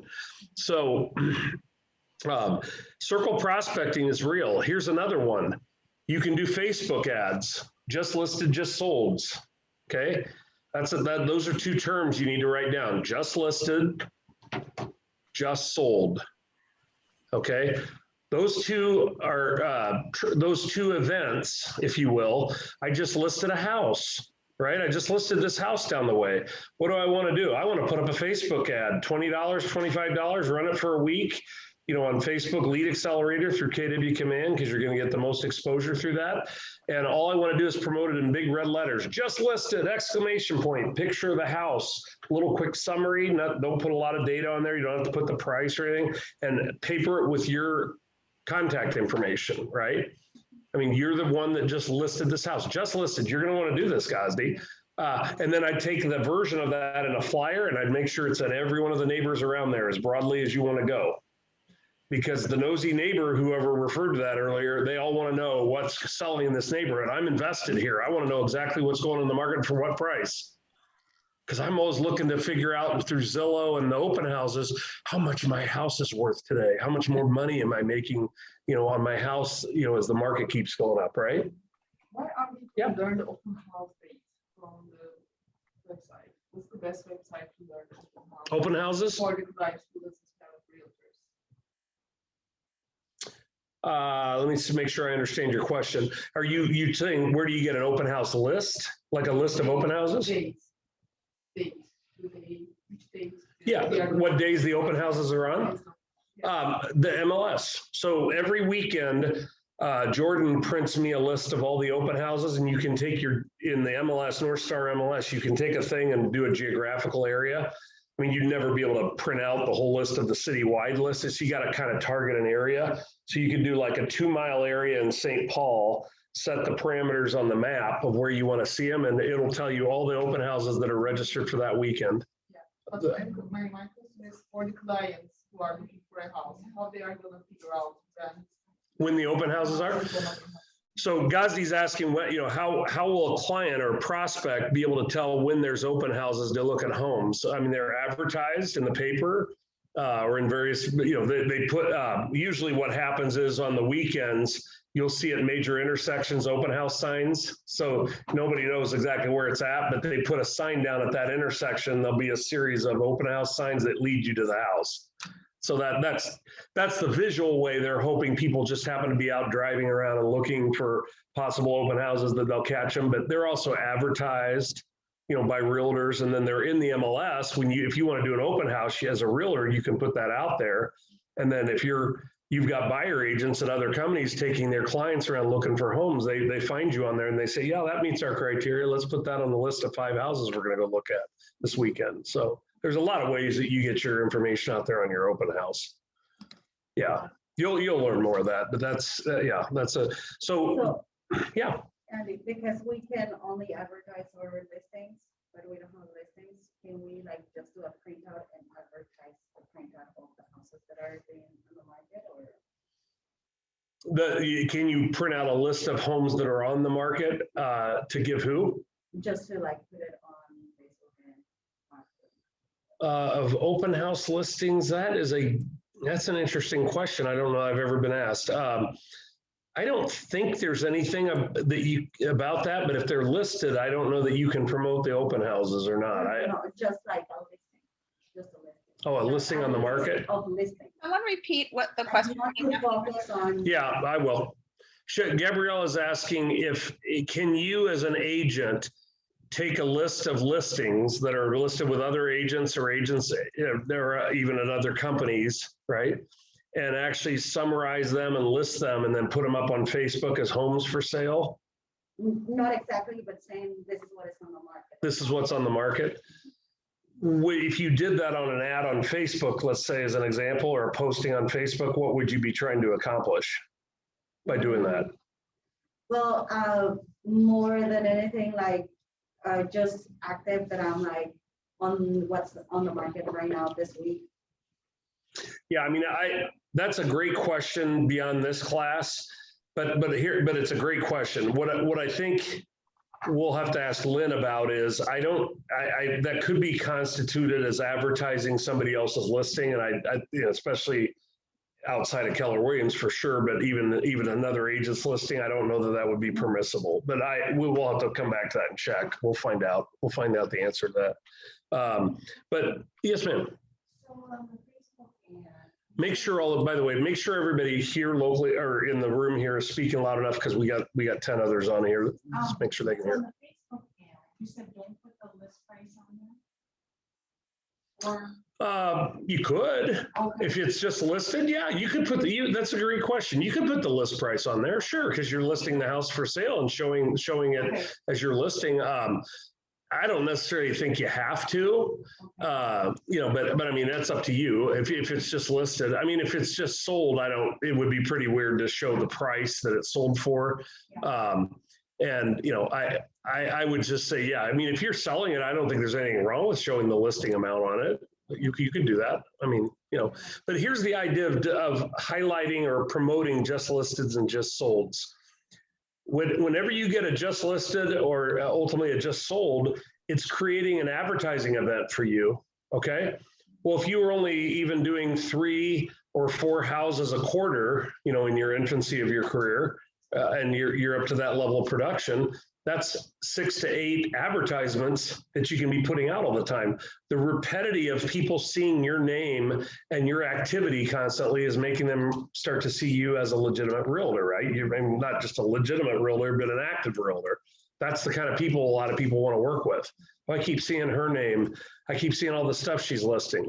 Yeah, we're going to sell our house. I probably should call her since I keep seeing, why do people call Chris Lindahl? I mean, no disrespect to Chris Lindahl, because we can't help but see him, everywhere. Kudos to him. He does a great job marketing his brand, I mean, that's, marketing and advertising does work. It helps, right? In anything. So, all right, I got to keep moving forward here just a little bit to get caught up. So, scripts should be seen as a tool that is essential to getting your job done. Scripts should be 100% customer oriented and benefit the customer throughout the entire conversation, right? So we want to make sure that we're always practicing creating scripts, right? That's going to be really key. I don't know in your Ignite schedule if you actually have a class on scripts or not, but it's separate of this, but there are a lot of scripts. So we'll want to engage you, and the productivity coaches will definitely engage you in script practicing more and more. Okay, any questions so far? Anyone? Okay, bear with me. I'm trying to make sure I'm not jumping too far ahead. Oh, here we go. Hi, I'm Jeff Bluffy, and I'm going to tell you the top 5 things that you need to know about using scripts. Step 1, you're going to need to get your scripts from a top agent in the office, your team leader, a maths coach, or of course, Keller Williams University. Step 2, we're going to need to do a total transformation of, instead of talking and telling, of asking questions. Selling isn't telling, selling is asking a series of questions that leads to desired response. So instead of talking so much, we need to get in the habit of asking questions.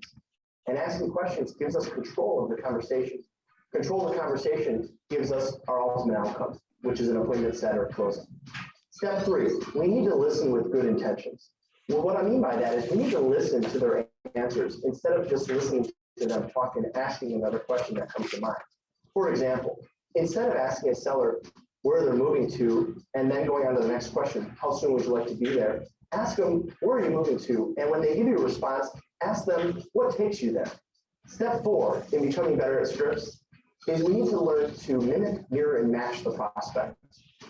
What I mean by that is we have to listen to their tone of voice. We have to speed up or slow down based on how fast the prospect is talking. That means when they respond and say, we're moving to Toledo, oh, Toledo, that's exciting. What takes you there? 93% of communication is body language and tonality. And that means only 7% are the words that we say or the questions that we ask. Step 5, we need to take these 5 points and practice them daily.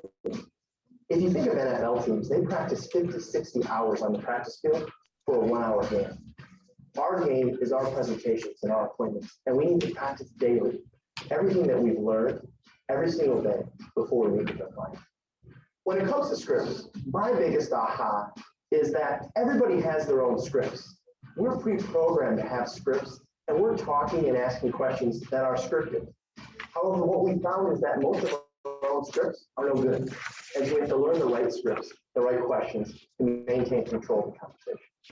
Thanks for watching KW Connect. Make it a great day. Cool. All right, according to this, hopefully that closes out. It references a page, participants to turn to page 5 in their participant guide. Do you have your participant guides? Oh. Yeah. Which is the participant guide, by the way? Do you have one? Yeah. How do you script? Yeah. Yeah. Do you have one, Gabrielle? Participant guide? I don't know if I have that. Hopefully I do. Yeah, it's on here. Just want to make sure. Does everybody have that? Page 5 of the participant guide? Anyone? Bueller? Anyone?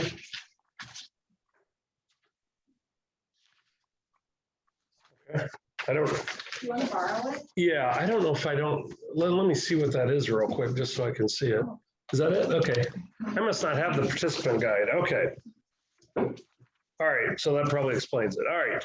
Are all you guys online? Do you see what we're referring to in the participant guide video, how to use scripts? I'm looking for mine now. I guess I didn't print anything out. This is what it looks like. I don't know if this will help, but that's what the document looks like. It's in this Ignite Spark 3, Powerful Language Gets Results guide. And it is page 5, video, how to use scripts at the top. And there's 3 questions. Okay, so why don't you guys just pair up the two sets here and go over this? What is the benefit of asking questions versus telling in a conversation? This is kind of just going over stuff we just talked about. What are some things that you can do in a conversation to show the other party that you are truly listening? And how does tone of voice and body language affect conversation? Why don't you just take about 5 minutes or less and we'll just kind of address those together. Yeah.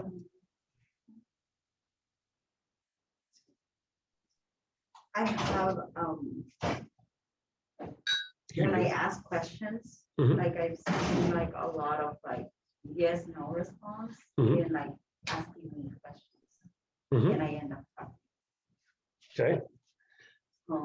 So you're saying they're just giving you simple yes and no's. Okay. So maybe ask a little more deeper probing questions, maybe go a little bit deeper than, sometimes people will ask yes or no because they don't, well, it could be because they either don't understand the question or they don't, I mean, that can oftentimes, I think, be the case, as they don't really understand what you're asking them. So they just simply answer yes or no, to what you're asking. But I think you have to make sure you're asking relevant questions and if sometimes go deeper, to get a better understanding of, what you're trying to determine from the prospect, if it's a buyer or if it's a listing. Asking questions is really key, listening to them, getting them to talk, engage, not just selling and telling, right? Selling and telling is easy. I mean, that's the easy thing to do, but after a while, people then it sounds like it's a pitch. And most people are going to engage you and they're going to ultimately hire you if they feel like you care, that you're invested, with them in the process, that they feel like you really want to help them, and asking those questions really shows that, it builds trust. But asking questions also builds trust. Selling and telling doesn't always build trust, right? We think it does because we are always talking about how great we are, what we're going to do for them, how great our company is, but that doesn't necessarily build trust. Asking them questions does build trust. Always. Where are we at, Andy? I'm sorry. Is everybody in Ignite Spark 3 Powerful Language Gets Results? Is that what we're looking at? Yeah. I think what I'm wondering, because I don't have they had a couple of the gals in here had a little booklet that's separate from the main guide. And I wonder if that's what I'm not seeing, and maybe what you're not seeing is it looked like a little fewer page booklet than the main booklet, but I'm just double checking again, because there's a section in there. On the list of the material that we were sent with the link, the number 3, Powerful Language, and you said page 5 is actually page 6 if you're looking at digitally or printed version. Gabriella, let me see your thing again real quick. So that must be something different. There's a difference between the facilitator and the participator guide. So Right. this one is for the participators. There's 2 separate links in the email Carrie had sent out. Yep. So it's underneath the participant side, if that helps at all. I don't have the email right in front of me, but I could pull it up and tell you. And what question are we focusing on? Sorry. It's the page 5, I believe. Yeah. Here, I'll just It read. has like questions on it. I'll just read you the question. I mean, this Okay, I is found it. Sorry, I found it. what is the benefit of asking questions versus telling in a conversation? And we don't even have to do this as a group breakout. I mean, I can do this together. Jordan, when I played that video, how do I move on to the next slide just real quick? Is it this one? Yeah. How did you move back? Right there? Okay. Yeah. Perfect. I haven't used that before. Okay. No worries. Yeah, so I mean, we'll just, I think for time's sake, let's just go ahead and do that. And we'll just kind of address these verbally going forward. What's the benefit of asking questions versus telling in a conversation? Anyone just want to give me a response to that? You'll learn more.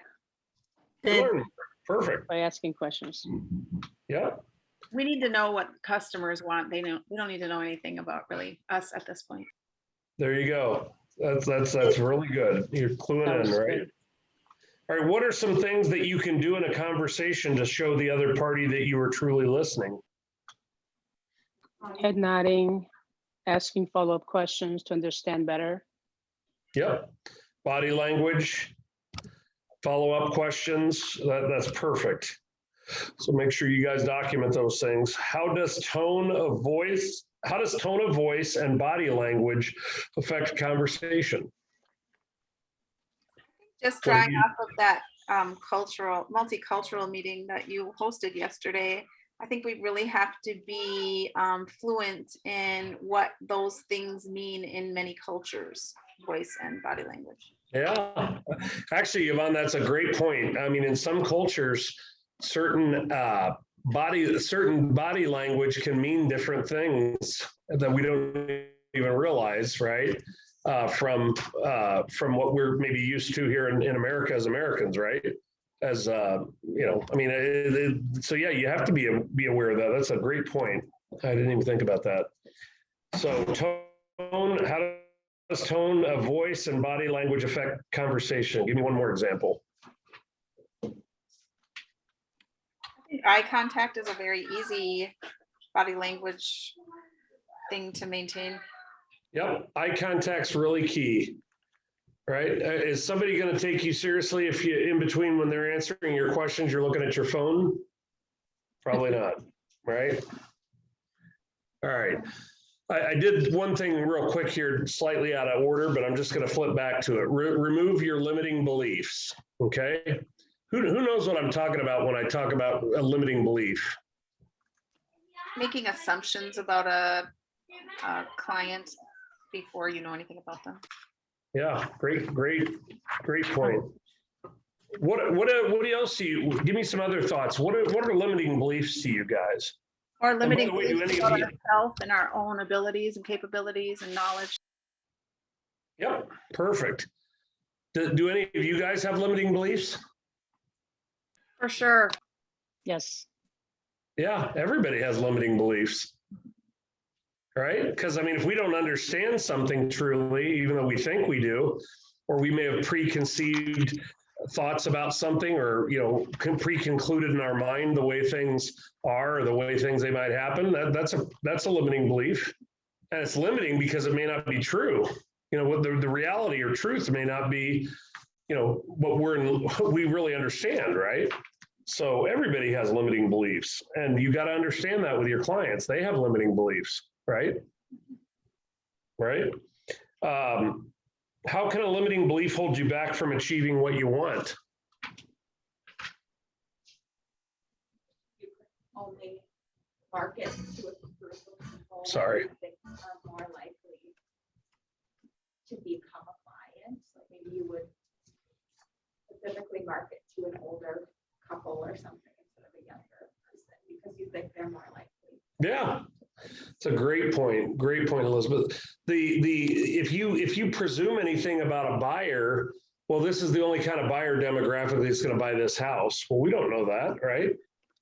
So you don't want to limit your marketplace to what you presume to be the profile of client. You also got to be very careful of that too in this business. You guys learn that in licensing, right? You don't want to steer people, away from certain places for any specific reasons. So yeah, you don't want to make assumptions about who's going to buy this house. I pointed one out a minute ago. Don't assume that the people in the very neighborhood of your listing aren't going to be potential buyers of your home.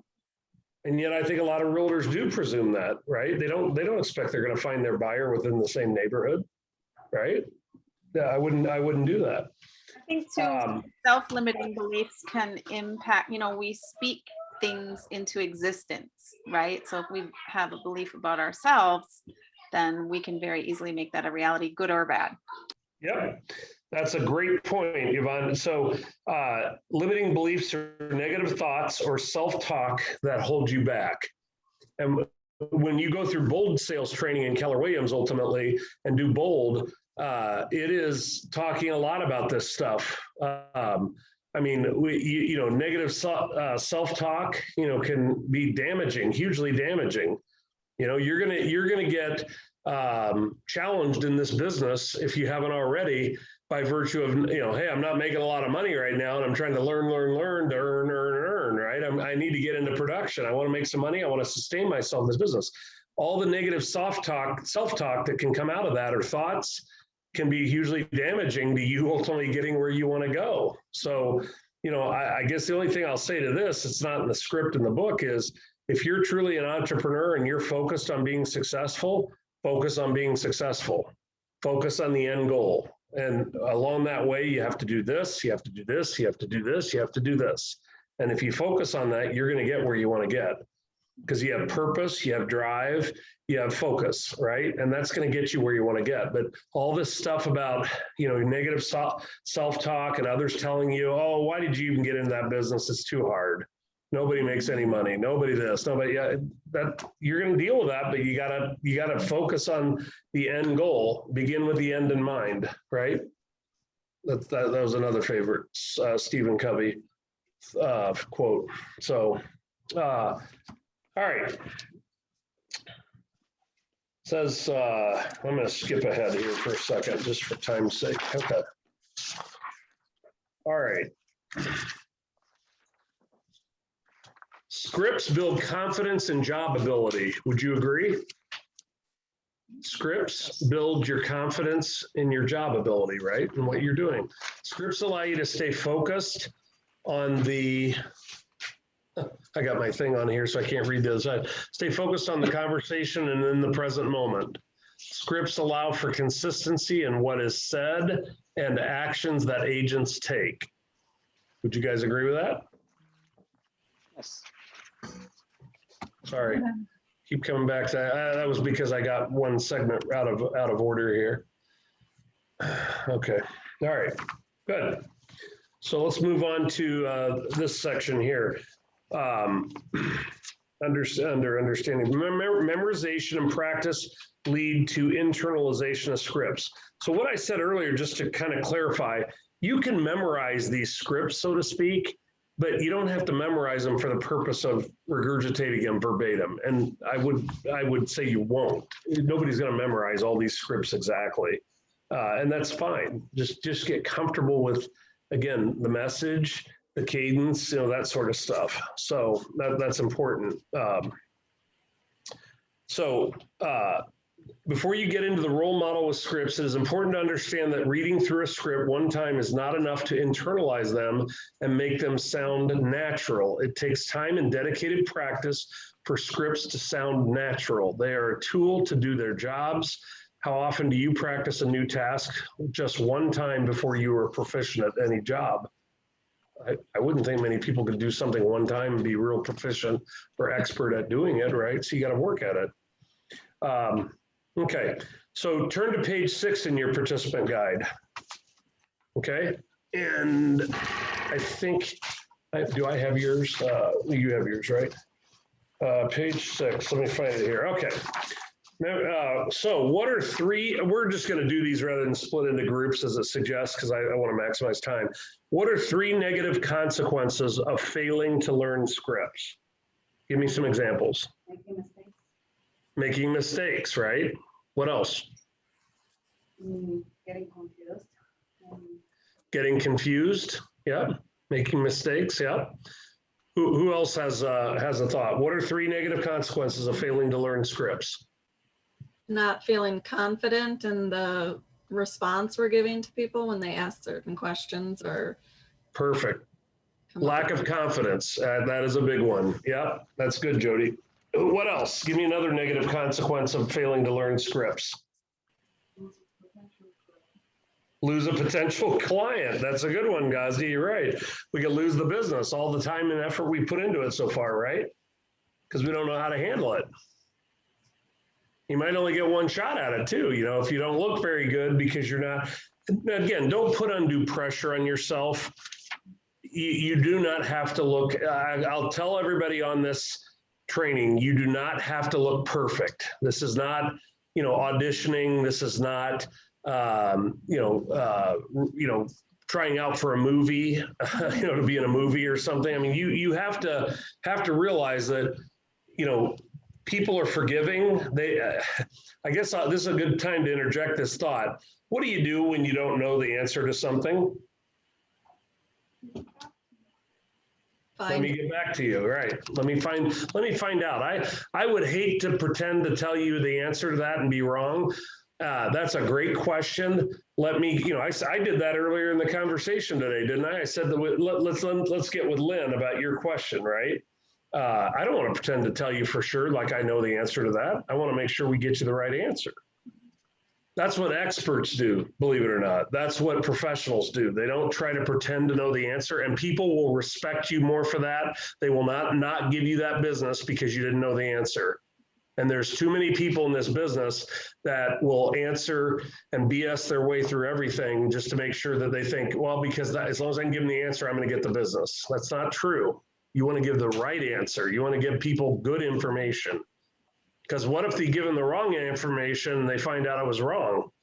And I still haven't made a decision to hire you. I'm not going to hire you if I find out you gave me bad information, right? So don't do that in this business. Find out the answer. And just, say, hey, that's a great question. Let me write this down and now I will be following up with you about that, and then move forward in your conversation, presentation, whatever it is, right? But make sure you do follow up on that, right? Okay. So first sentence of this script, read it out loud 5 times on page 7 of your thing. This is a 6-step memorization process. Read with the first sentence of the script out loud 5 times. I want to make sure we're on the right, or what the script is. Where's the script? 6-step memory. The first sentence of the script out loud 5 times. When you read your script out loud, you're engaging your eyes, your voice, and your entire body. So this has got me perplexed. I have no idea where the script is. Bear with me. And I will take all the blame for this, guys, because I have never taught this class, but we're still getting through it and getting you some good value. I just don't, I mean, this could be any script for that matter, but yeah, that's weird. Where is the script for this? Oh. Okay, well, we will kind of just go through this real quick, these items. The first sentence of the script out loud 5 times. Read, repeat, read, say the script from memory, recite the first 2 sentences out loud 10 times with a smile. If you make a mistake, start over from the beginning.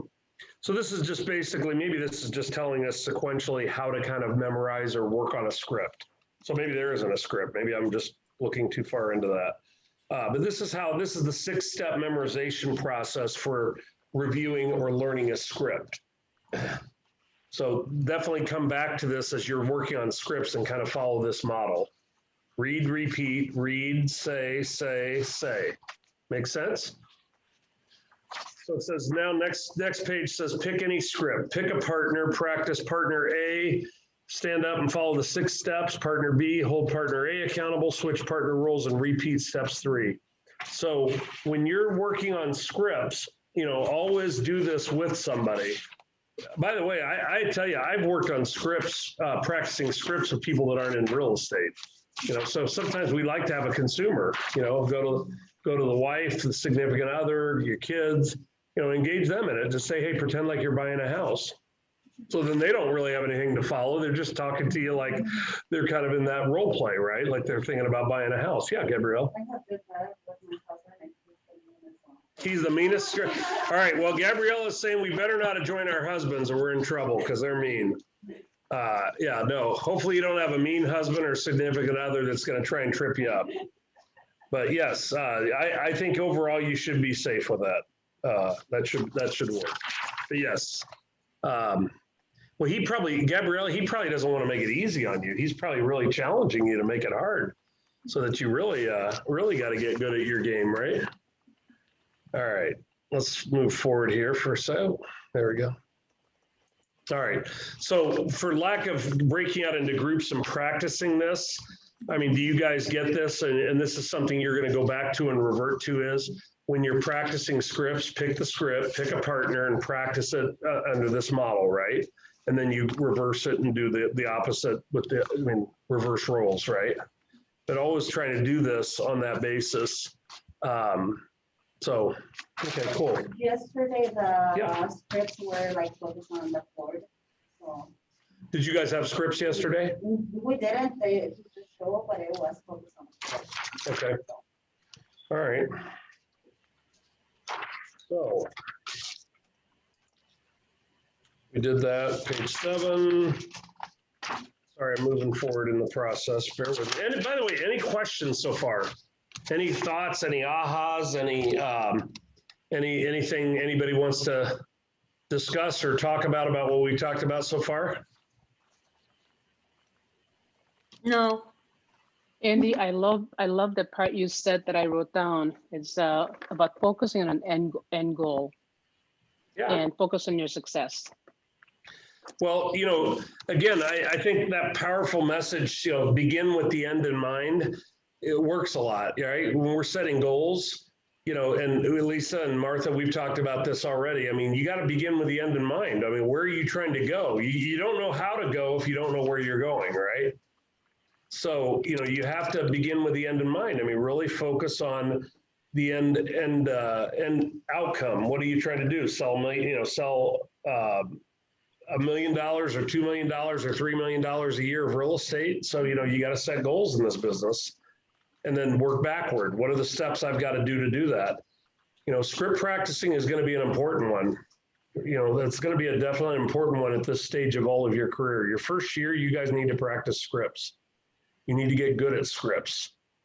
And then you need to, by practicing them that many times, you'll be really comfortable with them. You're going to know the minute somebody throws something at you, and it's always going to seem like it's different, but it's all going to be basically the same message they're sending you back. And an objection is an objection is an objection, right? So you got to figure out how to overcome an objection, right? In this business. May not be the same every single time how you do it either, right? Okay. What's that?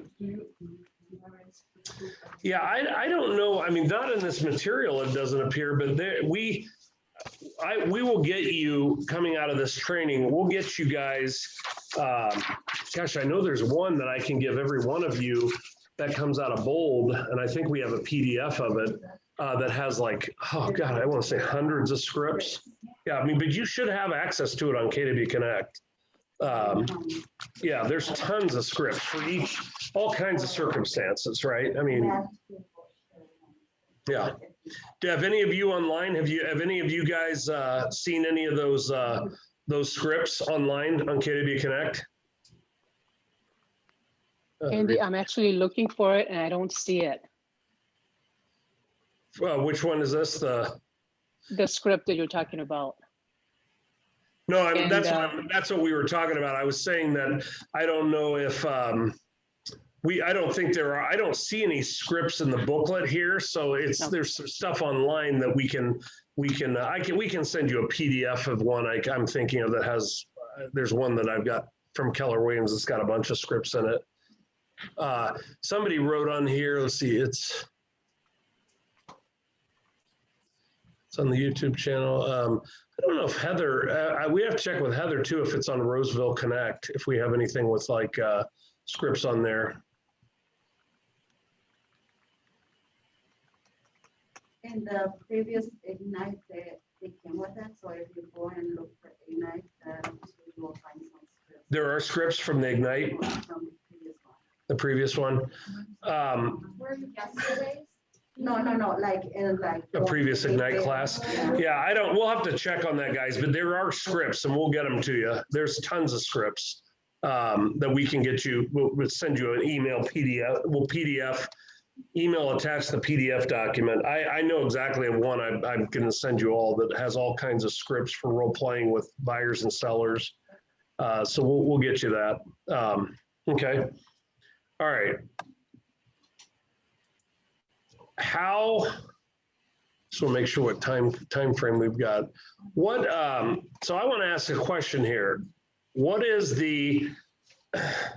I'm not always a really good follow the exact details. I like to get a little outside the lines. So I want to ask around to each of you, and I want everybody to participate in this, truthfully. But we'll give it the time to do this. What's the biggest struggle you're having in this business right now at the stage that you're at? And some of you are all in different stages of your career and growth here. Most of you in your first year with KW, but there are a couple on this that I applaud greatly.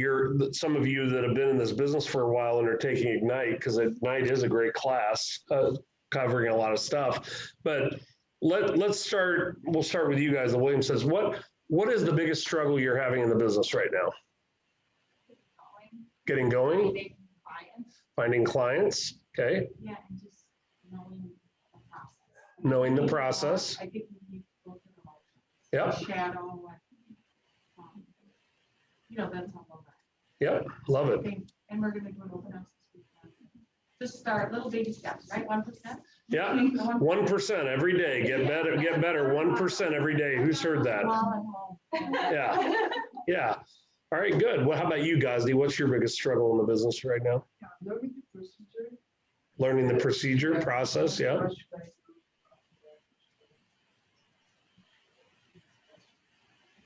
Yep, good. Gabrielle, how about you? I will say resistance, and that I'm supposed to know everything before I actually go. Okay. So Gabriella said resistance is her biggest challenge from resistance from people she's meeting with or wanting to meet with. And what was the second one? That I'm supposed to know everything. She's supposed to know everything. So I'm gonna isolate that one for a minute. Lisa, Jody, Martha, tell Gabriella your thoughts about when you started out in the business. Did you have to know everything? Did you realistically have to know everything to be effective and get going in this business? No, absolutely not. I've always said that I tried to get my hands on all the classes that I was possible to get on, especially when I was newbie, to learn so I can best serve my clients. But even with all the things that I've learned, I'm still learning new things. And so when I'm with a prospective client or clients and I go through the questions, and if there's something I don't know, I would say, I don't know exact answer to that, but I'm one phone call away and I'll get back to you as soon as I find the answer. And you do that, and they'll, like Andy was saying earlier, they'll respect you for your honesty, and you start building relationships that way, I think.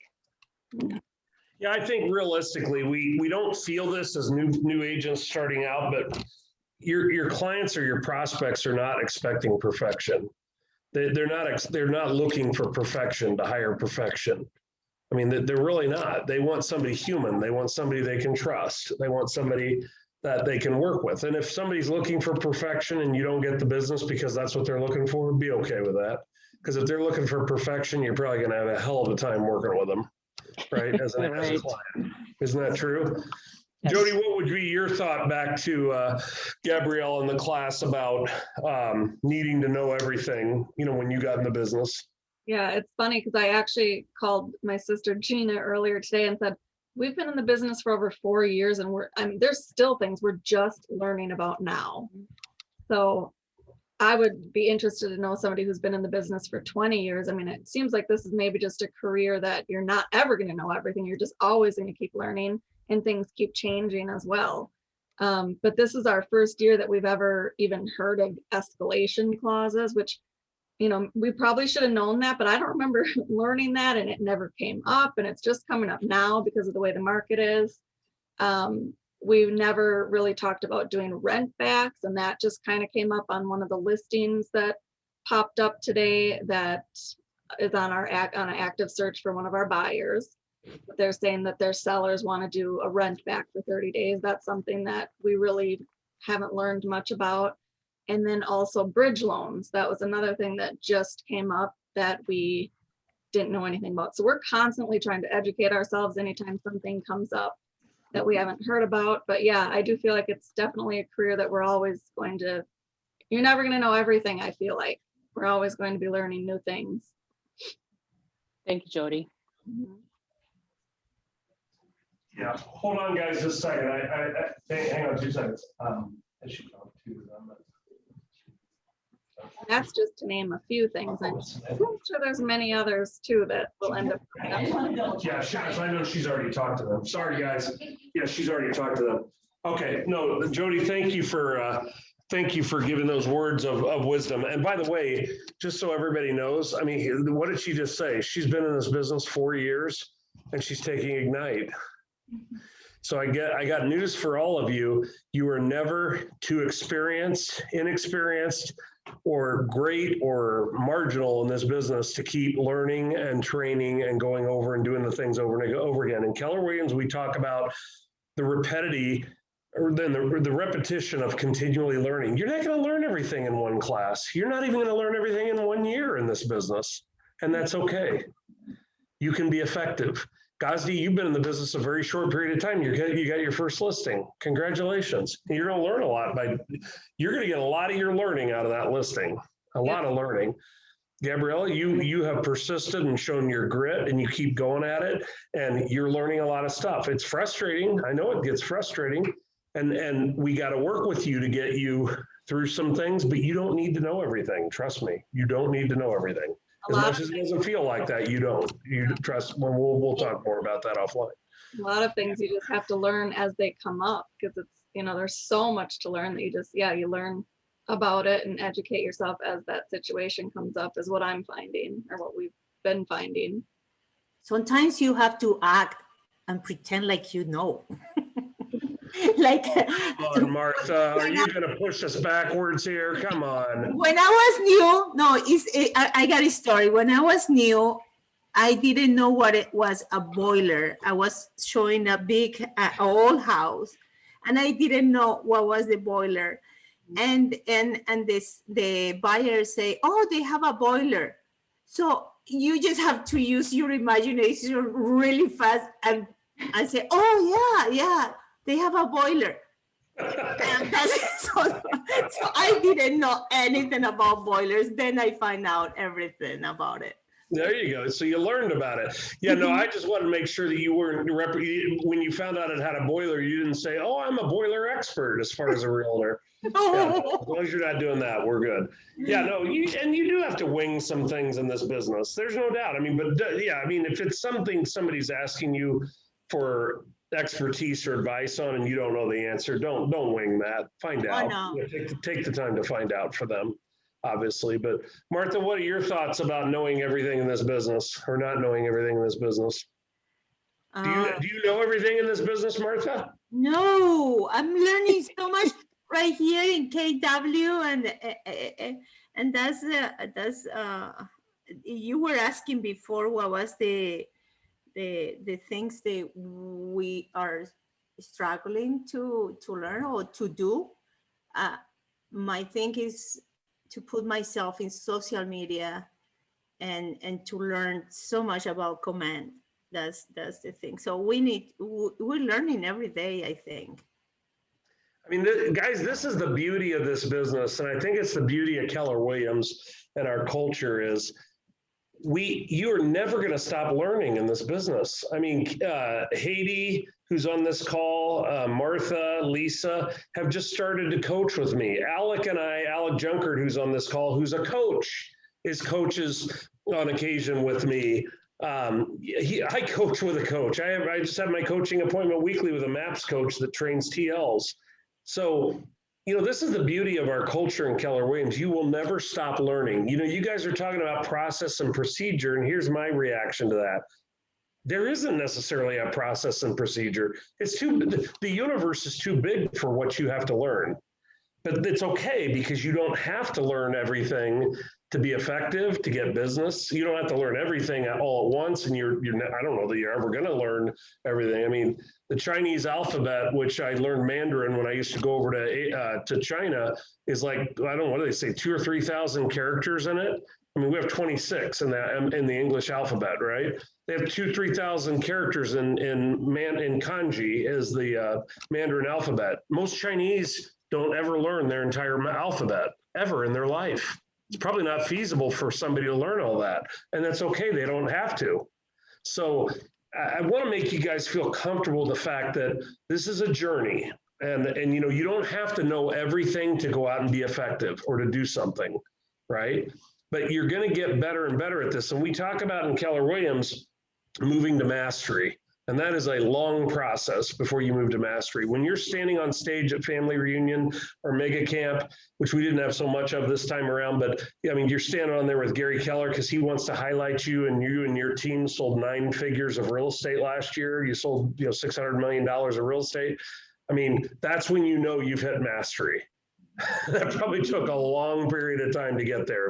If you even aspire to do that, which you don't have to, but if your life goal is to sell $10 million consistently a year in real estate, then there you go. You began with the end in mind, and now you got to start working on a journey, ideally probably with a coach or somebody who's mentoring you to say, in order for you to get to hitting $10 million consistently of sales in real estate every year, we're going to need to learn this, we're going to need to learn this, we're going to need to learn this, we're going to need to learn this. And Ignite is a really beginning part of that process. I love that these ladies are on here who've been in the business for 4 years. And all this time, Martha, I mean, I'll put Martha on the spot. She sold a lot of real estate last year for Coldwell Banker. You know, she's with us now, and we're blessed to have her. Lisa Lee, she sold a good chunk of real estate last year. Jody Garcia, she's had some good good sales in real estate and in past years too. But here's the best part about it: these ladies want to come, they want to move to mastery, so they're not afraid to get into an introductory level real estate class because they're learning a lot of stuff. Or they're going, you know what you're doing? You're sharpening the saw. That was another famous Stephen Covey quote. He wrote a book, I think, called that, Sharpening the Saw. You got to go back and continually sharpen the saw in this business or in anything that you want to become really good at and be in mastery. And by the way, Gabriella, you're frustrated, but let me tell you, the path to success comes through failure, right? You guys have all heard that.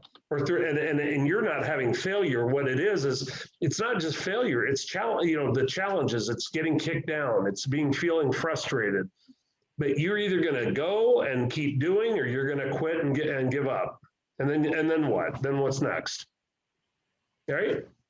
I mean, you all have a golden opportunity to do something I think is unique, being in this real estate business, right? Because some of you have heard me say this. I mean, you can get a job or you can have an opportunity. There are a lot more jobs than there are opportunities in the world, right? And jobs pay what? $10, $20, $30 an hour, maybe $50 if you're qualified. What that's about $100,000 a year, $50 an hour. Great. You have the ability to make $200 to $500 an hour average if you figure your time spent on a typical real estate transaction front to finish and what your commission payout's going to be. What do you want to make? $30 an hour or $200 to $500 an hour for your time?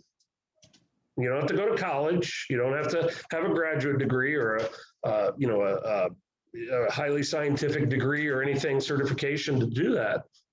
But you can help people and you can be very effective and have an amazing business if you just have the patience and the work at this. Just put the time into this bit by bit, 1% a day, like they said, right? I mean, that's the key to this whole thing. And a lot of people don't have that. They don't have the patience or the grit, right?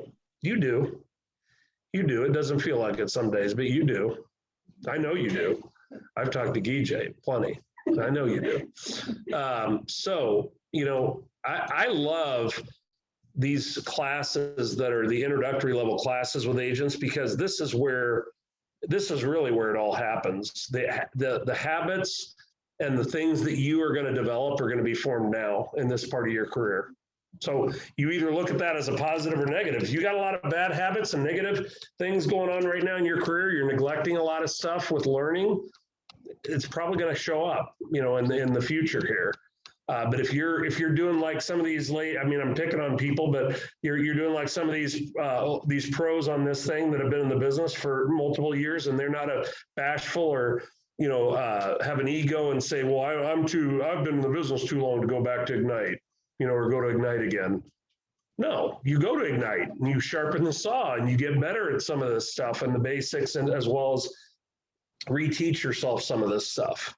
And for those of you that are going through it for the first time, remember what I'm telling you, because it's going to be applicable at some point in your career.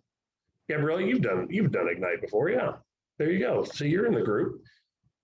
I mean, you just got to do this. This is not easy. I told you guys, it's not for everybody. But if you're going to find out a lot about it yourselves doing this, aren't you? It's going to test you. Already has, I can tell. Some of you got some battle scars, right? Right? Thoughts so far? Any thing anybody wants to share? Anybody want to tell Andy you're full of it and you're just like a politician blowing wind? Anyone? Michael, I haven't heard from you yet. I'm going to pick on you there's Kate too. Oh my gosh. Wow, we're up to 50,000 people on this now. I didn't know that. I was popular, huh? Haiti Fana, his Martha's sister who's in Miami. So that's how popular I've become, is we have people in South Florida and all over the world that are piping into this class. I love that. Haiti, how are you doing on there? I'm good, thank you. I'm doing a few things at the same time, trying to listen to you. Haiti's in West Palm Beach, Florida. Love it. Michael, what do you think? Are you about ready to get out of the business and hang it up because we're scaring the living crap out of you? Or are you ready to keep going? Not yet. Not yet. All right, good. That's good. I'm going to take that as a vote of confidence. All right. Kate. Yeah. Highland. Yeah. How Yeah. are you doing? Share with the group. Kate is off to the Oh. races. Is this your Yeah. first Ignite? Is this your first Ignite? Yes, it is my first Ignite. It's been awesome so far. I'm sorry I missed it a little bit earlier, but I was showing a condo. So that was, but yeah, it's not for everybody. And you know, I have to admit it's a lot harder than I thought it would be, just in terms of like scheduling your own time and being diligent with yourself. And I've already cried several times in this career, but it's still also quite fun. So, and I'm learning a lot about multiple offers right now, and how to strategize about that, and try not to get emotionally too invested if I lose, which is hard. So that's what I'm learning about right now. You're saying you like to win? Yes, a little competitive. Yeah. Good. Yeah. So just share with the group here. You're on the Highland team. Kate, how long have you been in the business, and tell us about your recent accomplishments, what you've accomplished so far in the time you've been in business. Sure. So I've been just a real estate agent since October, but I joined my family's team last January as the operations person. And so that was actually a good way for me to learn the business, just the paperwork side of it. And then I decided to get my license because I just felt like that was more up my alley, working with people outside of the office. So I've sold one house so far, and I've got a couple buyers now. But it's nice to be on a team to sort of learn from people and have a collaborative group to kind of get information from and share with. So yeah, that's my story. There you go. And what were you doing before real estate? Well, I worked in the jewelry business, jewelry design. I worked in New York City when I first graduated from college for a jewelry designer. And then I kind of continued on the wholesale and then retail side most recently. And so kind of a similar thing in terms of a high-end purchase and emotions type deal. So I have that experience. So it's just kind of now transferring it to houses. Love it. Love it. Yeah. Beth Jackson, you're brand new to the business. Tell everybody what you do. Tell everybody about you. What have you been doing for the last 20 years? I have for the last 18 years run my own childcare business. But I tearfully and sadly told my clients on Monday that I'm closing down my business officially on July 2nd, and I'm jumping off into this world. So I waver between being extremely terrified and overwhelmingly excited, nothing in between. And I just joined the Vaz Harwood team as a showing assistant to kind of learn the ropes from them. So I'm super excited. And I just want to encourage people to, like, when you see on that Rockstars page that people need help running open houses. I worked an open house for Shannon Janko like 2 weeks ago, and a little couple came through. They loved the house. It was in North Branch. I knew nothing about North Branch except that my cousins have lived there. Literally know nothing about North Branch.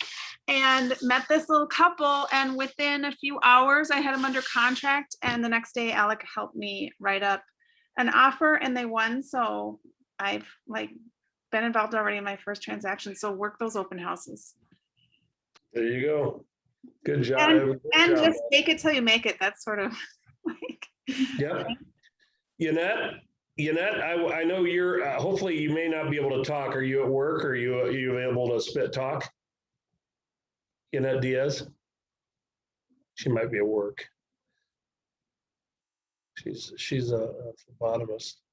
She's probably at work. Okay, we'll skip Yannette. Alec Junkert. Everybody here know who Alec Junkert is? The legendary Alec Junkert. Alec, are you on? I see you on here. Can you talk for a second? Yes, I can. Alec, share with all these folks your journey in just briefly here in real estate, and how did you get to being a productivity coach in this business? And in what time frame since you've gotten into the real estate business? Share that journey a little bit with everybody. All right, let's see. So I started in 2017, May of 2017 at Keller Williams in Woodbury as a solo agent, but I was actually in Steve Hyland's productivity coaching program. So I had a good base to start my business on. And then I had a passion for not only wanting to coach and train people, which if you ask some of my early coaches like Lisa Zamuda and Steve, I talked about wanting to coach other agents from day one before I knew how to do anything. And then I wanted to focus on just kind of every aspect that I could. So I had an opportunity to join a team. They specialized in new construction. So I got to do that for a year, learned a lot during that process, and then ended up switching to a smaller brokerage. Again, wanted to just experience something new. And at the time felt like that was right for me. And ultimately learned some stuff from that experience. And then just throughout that whole time focused on how can I coach other agents? How can I become better and better and better? And I was realizing the thing that was getting me up in the morning wasn't helping buyers and sellers, which I had huge gratitude for doing that. It was helping other agents. When another agent, especially a tenured agent, would call me and ask my advice, that was just the best feeling ever. So that really pushed me to keep going. And then I got this opportunity with our office, and it was a no-brainer. I mean, that was a dream come true. So this is the next step in my career, and I can't wait to see what happens. Nice. Yeah. I mean, the reason I'm doing this, guys, is I want you to hear, for some of you who've either been in the business and are frustrated where you're at, or you've just gotten into the business and are having some challenges, which everybody's going to have challenges in this business. I mean, you know, this should be inspiring to you. You know, the Kate Hylands, the Alec Junkerts.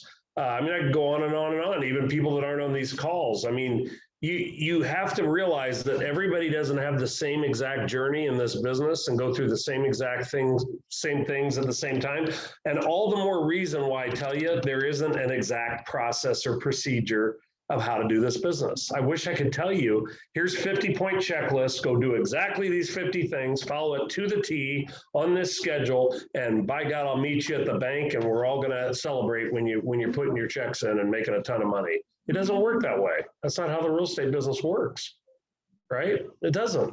I don't think that any business probably works that way if you really are real with yourself about it. So, you know, we gotta prepare for battle here, right? Maybe that's the way to look at it. You gotta prepare for battle. This can be a lot of fun, by the way. This is not a job, it's an opportunity. Keep that in mind. You can have a lot of fun with this business. I have a lot of fun with social media, and it brings me a lot of connection with a lot of people. I mean, most of you should be on my social media. If you're not, we do entertainment 24/7 with fun post media, humorous postings. Because what is that? That's a connection you make to people through humor, right? That can be fun. Do I ever make any of you laugh, by the way, when you see my funny postings? Yes, I do. Hopefully I don't offend anybody. But you know what? I got 5,000 realtors and mortgage people on there, and I don't even know a lot of those people, but they know who I am. They know who I am. You know why? Because I make them laugh. And I always talk about this when I'm talking to classes of agents in a training, because you can do the same thing. You can create your own brand, right? You can do whatever you want to do in this business. You can build as much of a network and as much connection as you want. It's not that hard.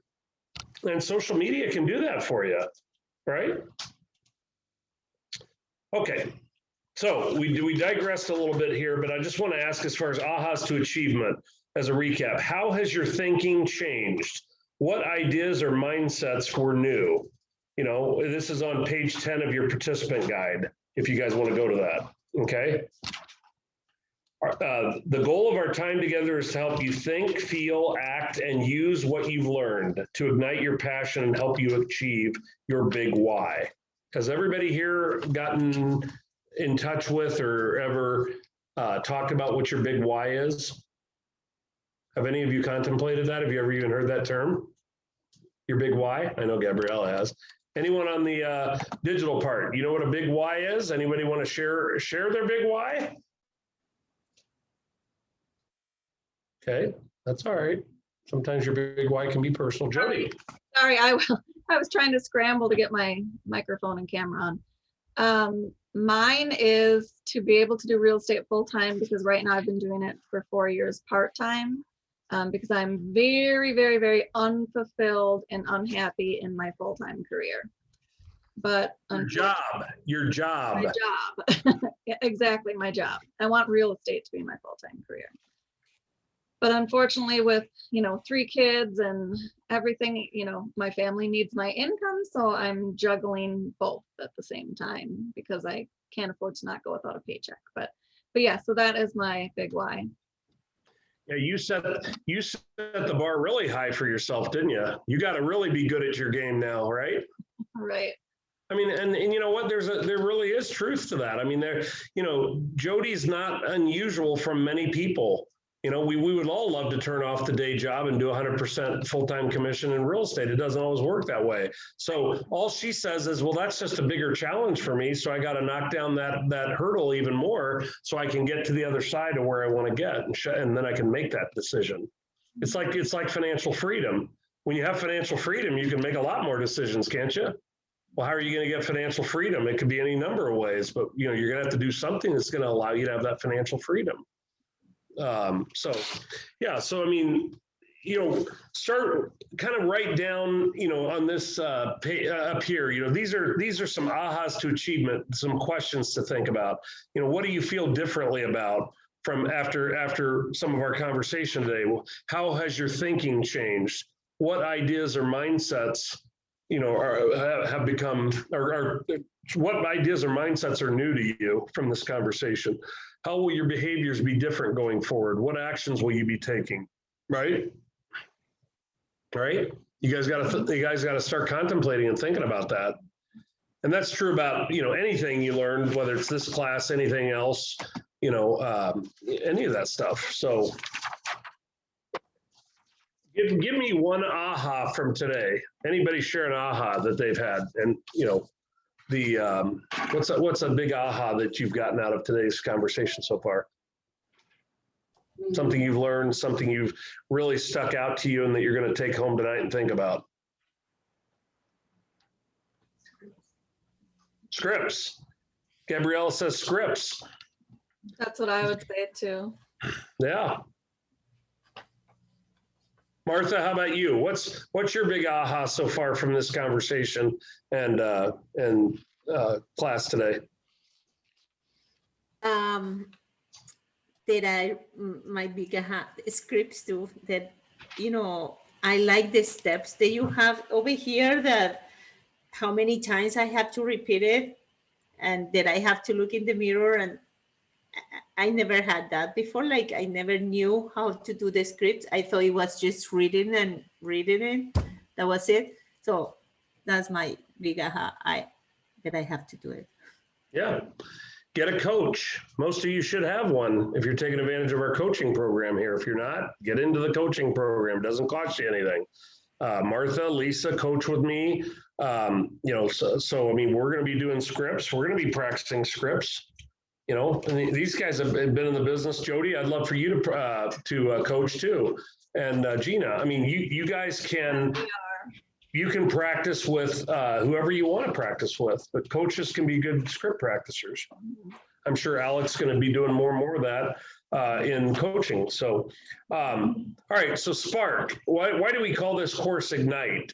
Well, because we're sparking your career. We're doing something that involves fire, right? Firing you up, getting you ready. Goals to set your career on fire. Add 10 contacts daily. How many of you are learning KW Command right now? Okay. That's a great thing to be learning is KW Command, your CRM, your integrated platform. You guys need to be adding 10 contacts a day. What do you do, by the way, if you put all your contacts in, however many there are, and you say, Andy, I can't come up with 10 contacts a day. What's the next step? What do you do? What's that? Make the calls. Well, you could make calls to generate contacts, but there's other ways to come up with contacts. This is really important. I want some feedback or input from folks on this in this class here today. How do you add more contacts to your database if you've already put all the known contacts that you have in your database? And maybe that only equals 150 contacts. How do you get more contacts or put 10 contacts a day into your database? Prospecting.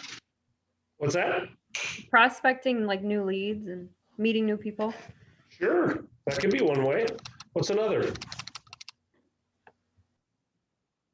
Good to see you, Bradley. I need to spend some time with you. Let's get some time on the calendar. I'd like to do that with you. Help you. What's another way that you can come up with contacts to add? There's a real simple one.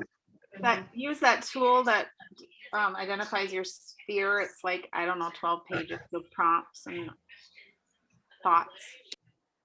All right, that could be another way. Do any of you guys use this little thing called social media? Yeah, I was going to say adding people from Facebook, for instance. Jody, how many Facebook friends do you have? I know this is a measure of status in the world, so you got to know exactly how many Facebook friends you have and be able to tell everybody that at any point in time. How many do you have? I think I have around 850, so probably not enough. I need more. Yeah, if you have under 700 today, you're really not really, you shouldn't even be alive or doing much of anything in the world. No? All right, you're dead. Susan's dead. No, I'm kidding. Obviously I'm kidding. No, okay, so you got 850 roughly. Jody, how many of those are in your database? Not enough. Not nearly enough. So Okay, how many are you on LinkedIn? I am, but I don't do a whole lot with LinkedIn. Okay. I don't Question: How many connections do you have on LinkedIn? Honestly, I don't even know. Okay. A few hundred. Yeah. All right. So now, what did she just do? When she said, I really don't do a whole lot with LinkedIn. Okay, I'm going to go a step deeper. Why don't you do a whole lot with LinkedIn? I think because everybody that I'm connected to on LinkedIn, it seems like is in the real estate business. I don't have a lot of like personal contacts. I'm more of a Facebook person, I guess. Yep. And there's nothing wrong with what you're answering, Jody, but you are the recipient of the award today for limiting beliefs. Is that a limiting belief, what she's got? I mean, I have 21,000 connections on LinkedIn. I can tell you there's more than real estate people on there. Right. A lot more. Way more than real estate. Hey, you guys, don't sell your self short on your Facebook friends. I was like reverse lead generated or something, whatever that term would be, by 3 people this week, just by posting that I got my real estate license and I'm making this change. One person texted me at like 10 o'clock last night that I haven't talked to in probably 15 years. I don't even know how she had my number. So, I mean, people are interested in what you're doing. Right. Yeah. I mean, Ed, Jody, I'm picking on you for fun, but I mean, truthfully, don't have that limiting belief about LinkedIn. Go to your social media, everybody, and find out who you're on there. I listen, I hear this from agents all the time when I talk about this. They say, oh, I'm not going to go to my Facebook friends and solicit them for business or talk to them about the real estate business. Why? That's where all my business has come from, is Facebook, pretty much. Why wouldn't you do that? I mean, so what's the worthiness of being accepted as a friend on Facebook? I mean, what do you have to do to be accepted as a friend on Facebook? You got to have a connection. You got to have most people. I mean, it can be a vanity thing. Oh, I'm not going to accept her friend request, delete, whatever. I mean, this is silly. It's a community of connection, just like going to a cocktail party. Right. You get to choose who you want to engage with at a cocktail party or not. Well, so's Facebook, works the same way. So's LinkedIn when you break it down. They're communities of connection. You all need to get into connection with as many people as possible. Could you find 10 people a day to add to your database or take from your social media pages and make sure they're going into your database? Yes. Do you need to have met? You're going to hear have met, have not met a lot in this company. We talk about have mets, have not mets. We kind of all know what that is, right? People that I have met, people that I have not met. Question, can anybody that you have not met go into your database? Yeah, why not? I put them in my database because I want to get to know them more, just like social media. You know how many people I'm on social media with I've never met? And yet some of them think they know me real well. They write me little notes. I laugh so hard at your stuff you post some days. Andy, you know, we got to get together for coffee sometime or whatever. I mean, I don't even know the people, but I'm creating a connection with them, aren't I? And what a great thing. What if your customers actually called you and said, oh, I love how you make me laugh. We got to get together sometime, you know? I mean, I don't want you to all become humorists or comedians unless you want to, but you know, you got to think about this. You have all these opportunities laid out here right now for you to connect, and you're already connected and you're not using them. So get these people over. I mean, be selective. There may be some people you're like, yeah, I actually had a bad situation with that person. I don't even remember how I got them on Facebook with me and connected. And fine, use your discretion if you want, but don't be too discretionary. Take the people that you're connected with and get deeper into connection with them. You know, because you're probably not doing it right now on Facebook. So here's your golden opportunity. Put them into KW Command and nurture them. Send them information about the home market, about, you know, offer them a free CMA, offer to go have coffee. I mean, I tell some of my agents at the top of the production level, you need to have at least 2 cups of coffee, 2 coffee meetings a week. And if it's going to be by Zoom because of the time we're in, then fine, do a Zoom call coffee. Actually, you should be able to do more than 2 a week if you're doing that. But what does that equal every year? If I had coffee face-to-face, belly-to-belly with somebody I wanted to get to know every single week, these are my have-not mets, right? These are people I haven't met, but they're big influencers and they're people that could get me into relationship and connection with a lot of people. Well, if I did 2 of those a week all year long, actually give you 10 weeks off for vacation from doing it, which would be a lot, but you'd still be meeting with 80 people a year. In the next 3 years, that's 250. Could you build a hell of a business if you did that? And you know, what's the 7 degrees of separation? LinkedIn kind of shows that on there, how many people you're indirectly connected to by the number of people that you're connected. You could be connected to thousands of people that they can make those connections for you because they're in their sphere, but you got to know them. And you do start leveraging when you get good in this business and you have a good reputation and you're selling a lot of real estate, you call those people and say, could you introduce me to Julie? I noticed she's in your LinkedIn or Facebook friends list and I've heard about her and I've really loved to if you'd make a connection. That's what good agents do. They ask for the opportunity to be introduced to people, right? And you can get that good in this business. There's no reason, most people will help you with that. It makes them feel good. I'm contributing. I'm helping Susan make a connection to one of my good friends. Now they got to know you and like you and trust you, right? Before they'll do that. Well, all the more reason you need to have coffee with them. You need to start connecting with these people bit by bit by bit over the next few years, and particularly this year.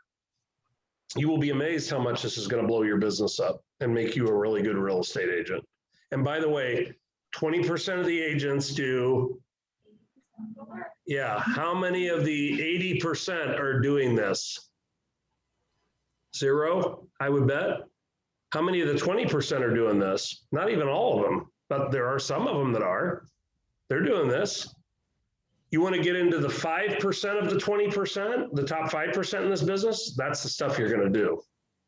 You're going to do what everybody won't do and nobody else wants to do, right? That's how you get to mastery. That's where you move to mastery in this business or in any business. Do the things that, I mean, what is it? 3% of the world's population controls 97% of its wealth. What are the 3% doing? What everybody else ain't, right? That's a fact. And you can relate that to any industry. It's the truth. It's the truth. I know it's the truth because social media says so. I'm kidding. Anyway. 10 contacts a day added. Get in the habit of doing that. 10 conversations a day. That's part of your lead generation. Okay, conversation can be whatever you want it to be. 10 handwritten notes. 10 home previews per week. What's a home preview? I'm going to show up at an open house.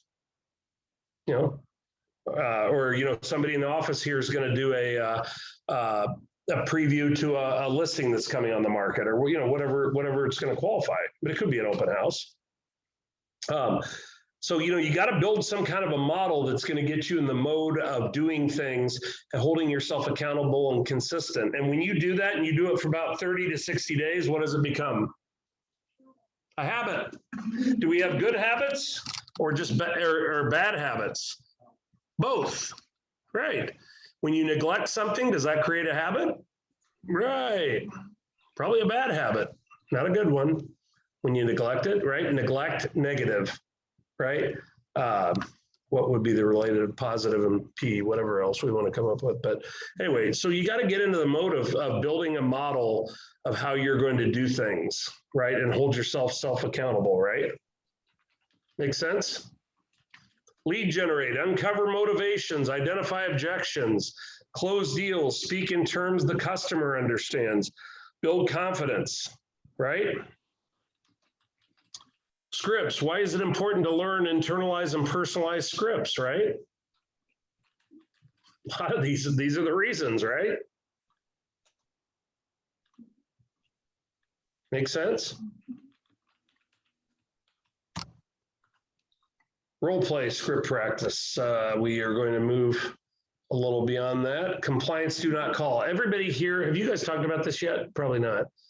Okay, you got to be aware in this business as you're making calls about the compliance do not call list. Very, very important. You can be subject to fines. The brokerage can be subject to fines, if they, in some situations, as it ties back to the agent, so on and so forth. So you got to understand this information, and I believe there may be enough detail in here regarding it, but there's also other information that we can get you regarding the compliance do not call list. This basically, what does this relate to? There's people that are on the do not call list, and we have to respect that. So you got to make sure if you're mass texting or you're phone calling off of a list or a group of people, that you make sure you've kind of, well, as I call it, cleanse that list. You got to make sure you do a little homework up front that, hey, any of these numbers, are they on the do not call registry? Don't freak out if you make a call and somebody says, who is this again? I'm going to turn you in for being on the do not call list. I mean, don't feel like the world's going to cave in on you because you made a mistake, but just do what you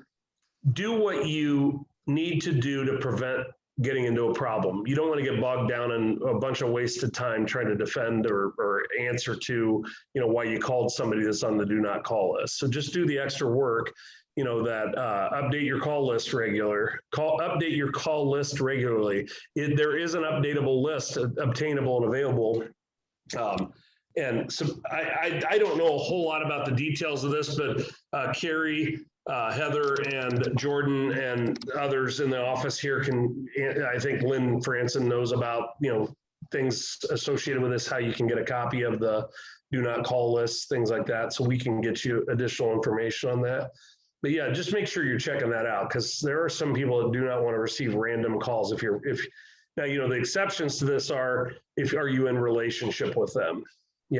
Somebody can't claim I'm on the do not call list and you had no right to call me if, you met them or you saw them out 2 weeks ago and had a brief conversation around buying or selling real estate, right? They can't claim that they're on the do not call list and you violated that because you've already had a brief conversation, with them about real estate. There's some exceptions. There's ways you can, obviously get around that, but you don't want to just blindly call off mass lists of people you don't know. If you check that list, make sure that those numbers are not on the do not call list. That makes sense? Okay. That's what I was saying is outside of this meeting, there's information that's out there that you can access, and you can even Google. I mean, this isn't relevant just to our industry. This is in general. The do not call list is a national registry. People can sign up for it. So you just need to make sure you learn about this. It's not that involved, but make sure how people go about getting on there. There's tons of information. I mean, it's federally regulated, I believe, by the Federal Trade Commission, FTC. I think that's who regulates it. So make sure you just do a little bit of homework about this. And there's information in here, obviously, that we've provided you. So you got to know about that. All right. Just want to make sure I'm covering some things here.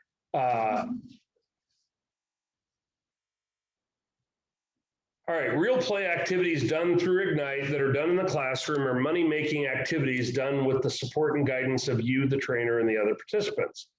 Steps to the activity. Say the affirming message out loud. I always come from contribution. People will welcome my call. Okay, I think this is an important thing that I like to talk about, and I think I made reference to it early on as the contribution. So let's not sell something or sell ourselves. Let's come from contribution.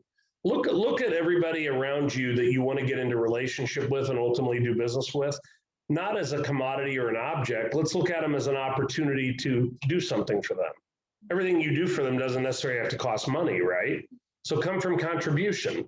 We can do free analysis of your home, in the market and give them a free, I mean, a lot of people like that, right? I want to know what my house is worth.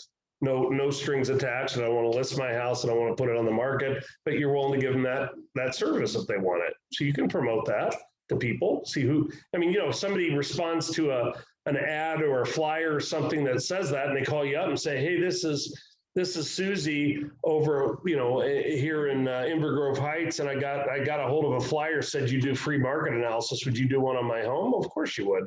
And now you've got a bona fide prospect. You got to assume Susie wants it for some reason, even if she's not ready to sell right now. So, you come from contribution. We have all kinds of books. Our smart agents, they're coming to closing. You sell a house to somebody, let's say a husband and wife, or, say it's a husband and wife, and you, throughout the process, found out that they are looking to invest in real estate. Maybe buy a duplex or a couple of single family homes. Maybe you find out they already own them. I can think of a great gift. It could be your sole gift, or it could be in addition to your closing gift you could bring to closing with them. And that's the Millionaire Real Estate Investor book that we publish. Our company has them. So take that and give it to them as a gift. Hey, you said you were looking to buy real estate and invest, as we're closing on your house today. Here's a great book you ought to read. It was a bestseller. Gary Keller wrote it. What a great, that's part of your company. He's the founder of this company, and you're giving him a free book that is a bestseller that your founder of the company wrote on, and for real estate investors. And we have a number of books, so get familiar with our books, because you guys all need to be reading those books. There's lots of great, and the first one is the MREA, Millionaire Real Estate Investor, the red book.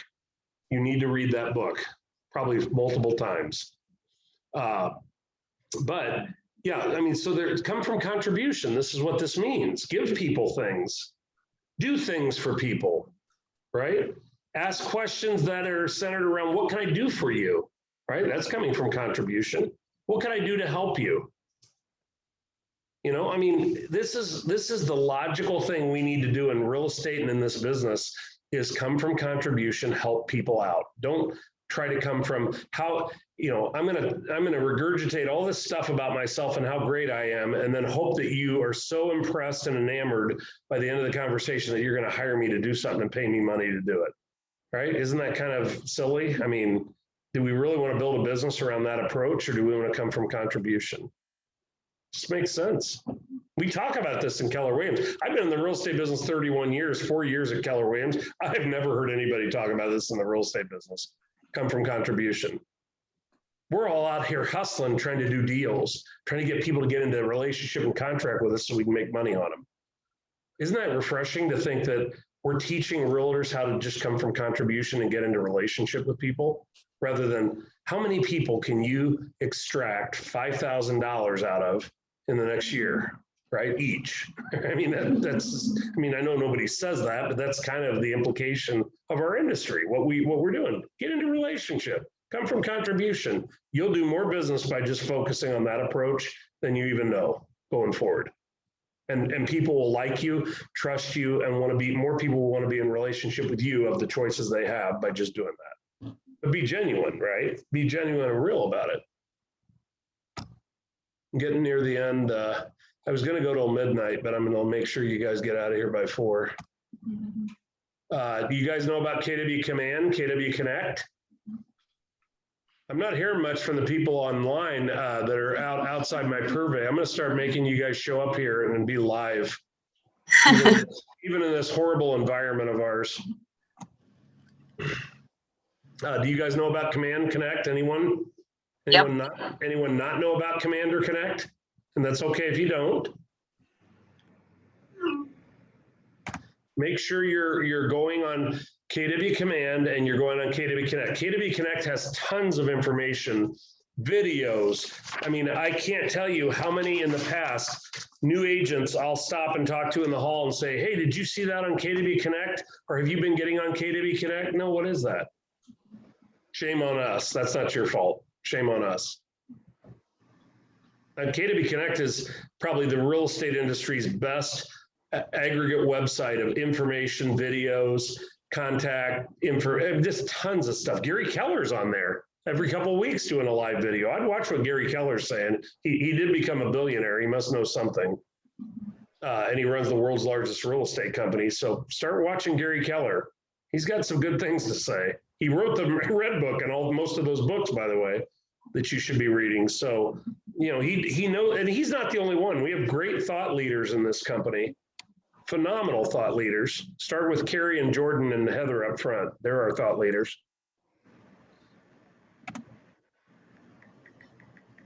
Create your success list, right? To-dos, should-dos, priorities, tasks.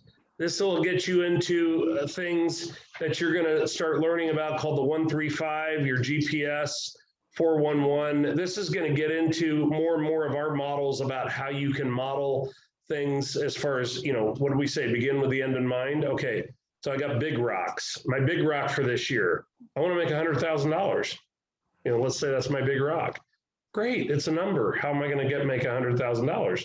Right? It's kind of irrelevant. It's it's a number. That's it. How am I going to make it a reality? And it doesn't have to be $100,000. And if all of you are shooting to make 100 grand this year in your first year in real estate, the ones that are first year, that's going to be hard. It's not impossible by any means. We've had it done before, but that may not be a realistic goal. Figure out if you're, you know, maybe if you're thinking, God, I thought I could make 100 grand the first year. Well, then let's go back and look at like a 2 or 3 year plan and a stepped up way you're going to get to that or more money, right? But you got to set realistic goals in this business. And more importantly, you got to begin with the end in mind. So it's 100 grand. Or, you know, whatever, maybe it's 50 grand this year, 70 grand. Okay, great. That's doable. If you're full-time in the business, you ought to be able to make that. It's very doable. But now we got to work on the hard stuff. How are we going to get there? Bit by bit by bit by bit. What are the activities that are going to lead to the results, right? What you focus on expands. If I focus on the need to make 70 grand, there's going to be a lot of expansion that's going to come out of that, including learning, applying, you know, doing things that are going to identify the goals that or the tasks that I got to do hit that goal. So, you know, focus on, or it says create your success list. So to-dos, should-dos, priorities, and tasks, right? And then, like I said, you're going to learn about the 135, the 411, which is your GPS. Oh, okay, there. I guess we're at the end. That was perfect. I timed that exactly. I knew exactly how to get it to come out almost exact. All right, so complete the Ignite survey. If you guys flunk me out on this, I'm perfectly cool with it because I don't think I did that great of a job, honestly. I've never even taught this course. So I have really winged it. I can assure you I'm not kidding. But I'm okay. You know, I'm a humble guy, and if you want to flunk me out, I'm going to use it as a constructive criticism and learn from it, because that's what we should do. We should always be humble, right? But anyway, I think they do want to know from corporate, you know, how some of the feedback, not maybe relevant to the instructor, but more so I think relevant to content, you know, and what's being covered. But yeah, this has been fun. I've never taught this before. I'll want to do this again in some of the other ones, but we have great instructors sitting here anyway. And you've met some of them and you're going to meet some more of them. So our thought leaders are a lot of our agents, the top performing agents who volunteer their time to commit to teach these classes, and our leadership team. So take advantage of their expertise and knowledge. Everybody's got different style, you know, and I think this is just, again, part of your journey. Start learning, keep learning, right? Keep doing, keep moving forward, right? All right, I'll wrap up. Ahas, thoughts, opinions. Tell everybody you're going to the management to complain. Anybody? I thought you did a great job, so thank you. Well, thank you. I appreciate you guys' tolerance. I appreciate it. Anybody want to share anything before we close down as far as where they're at or what they're thinking as far as, you know, moving forward in their career at this point? Thank you. I appreciate that. Yes. Nice job.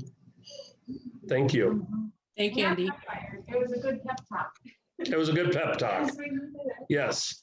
It was like Field of Dreams or some movie, I think. If somebody had filmed this, so we do have a recording, we could probably get some value out of this and sell the rights to this, I bet. This is good. I like it. All right. Well, despite the fact that I'm only here through tomorrow night, because I've been doing 5 nights a week shows, you can reach me anytime. Reach out to me in the Market Center. Thank you, Andy. Thank you. Everybody. Yes. Thank you, guys. Andy. Appreciate it. Bye, Take care. everyone. Bye, everybody. Bye-bye. Bye. Nice.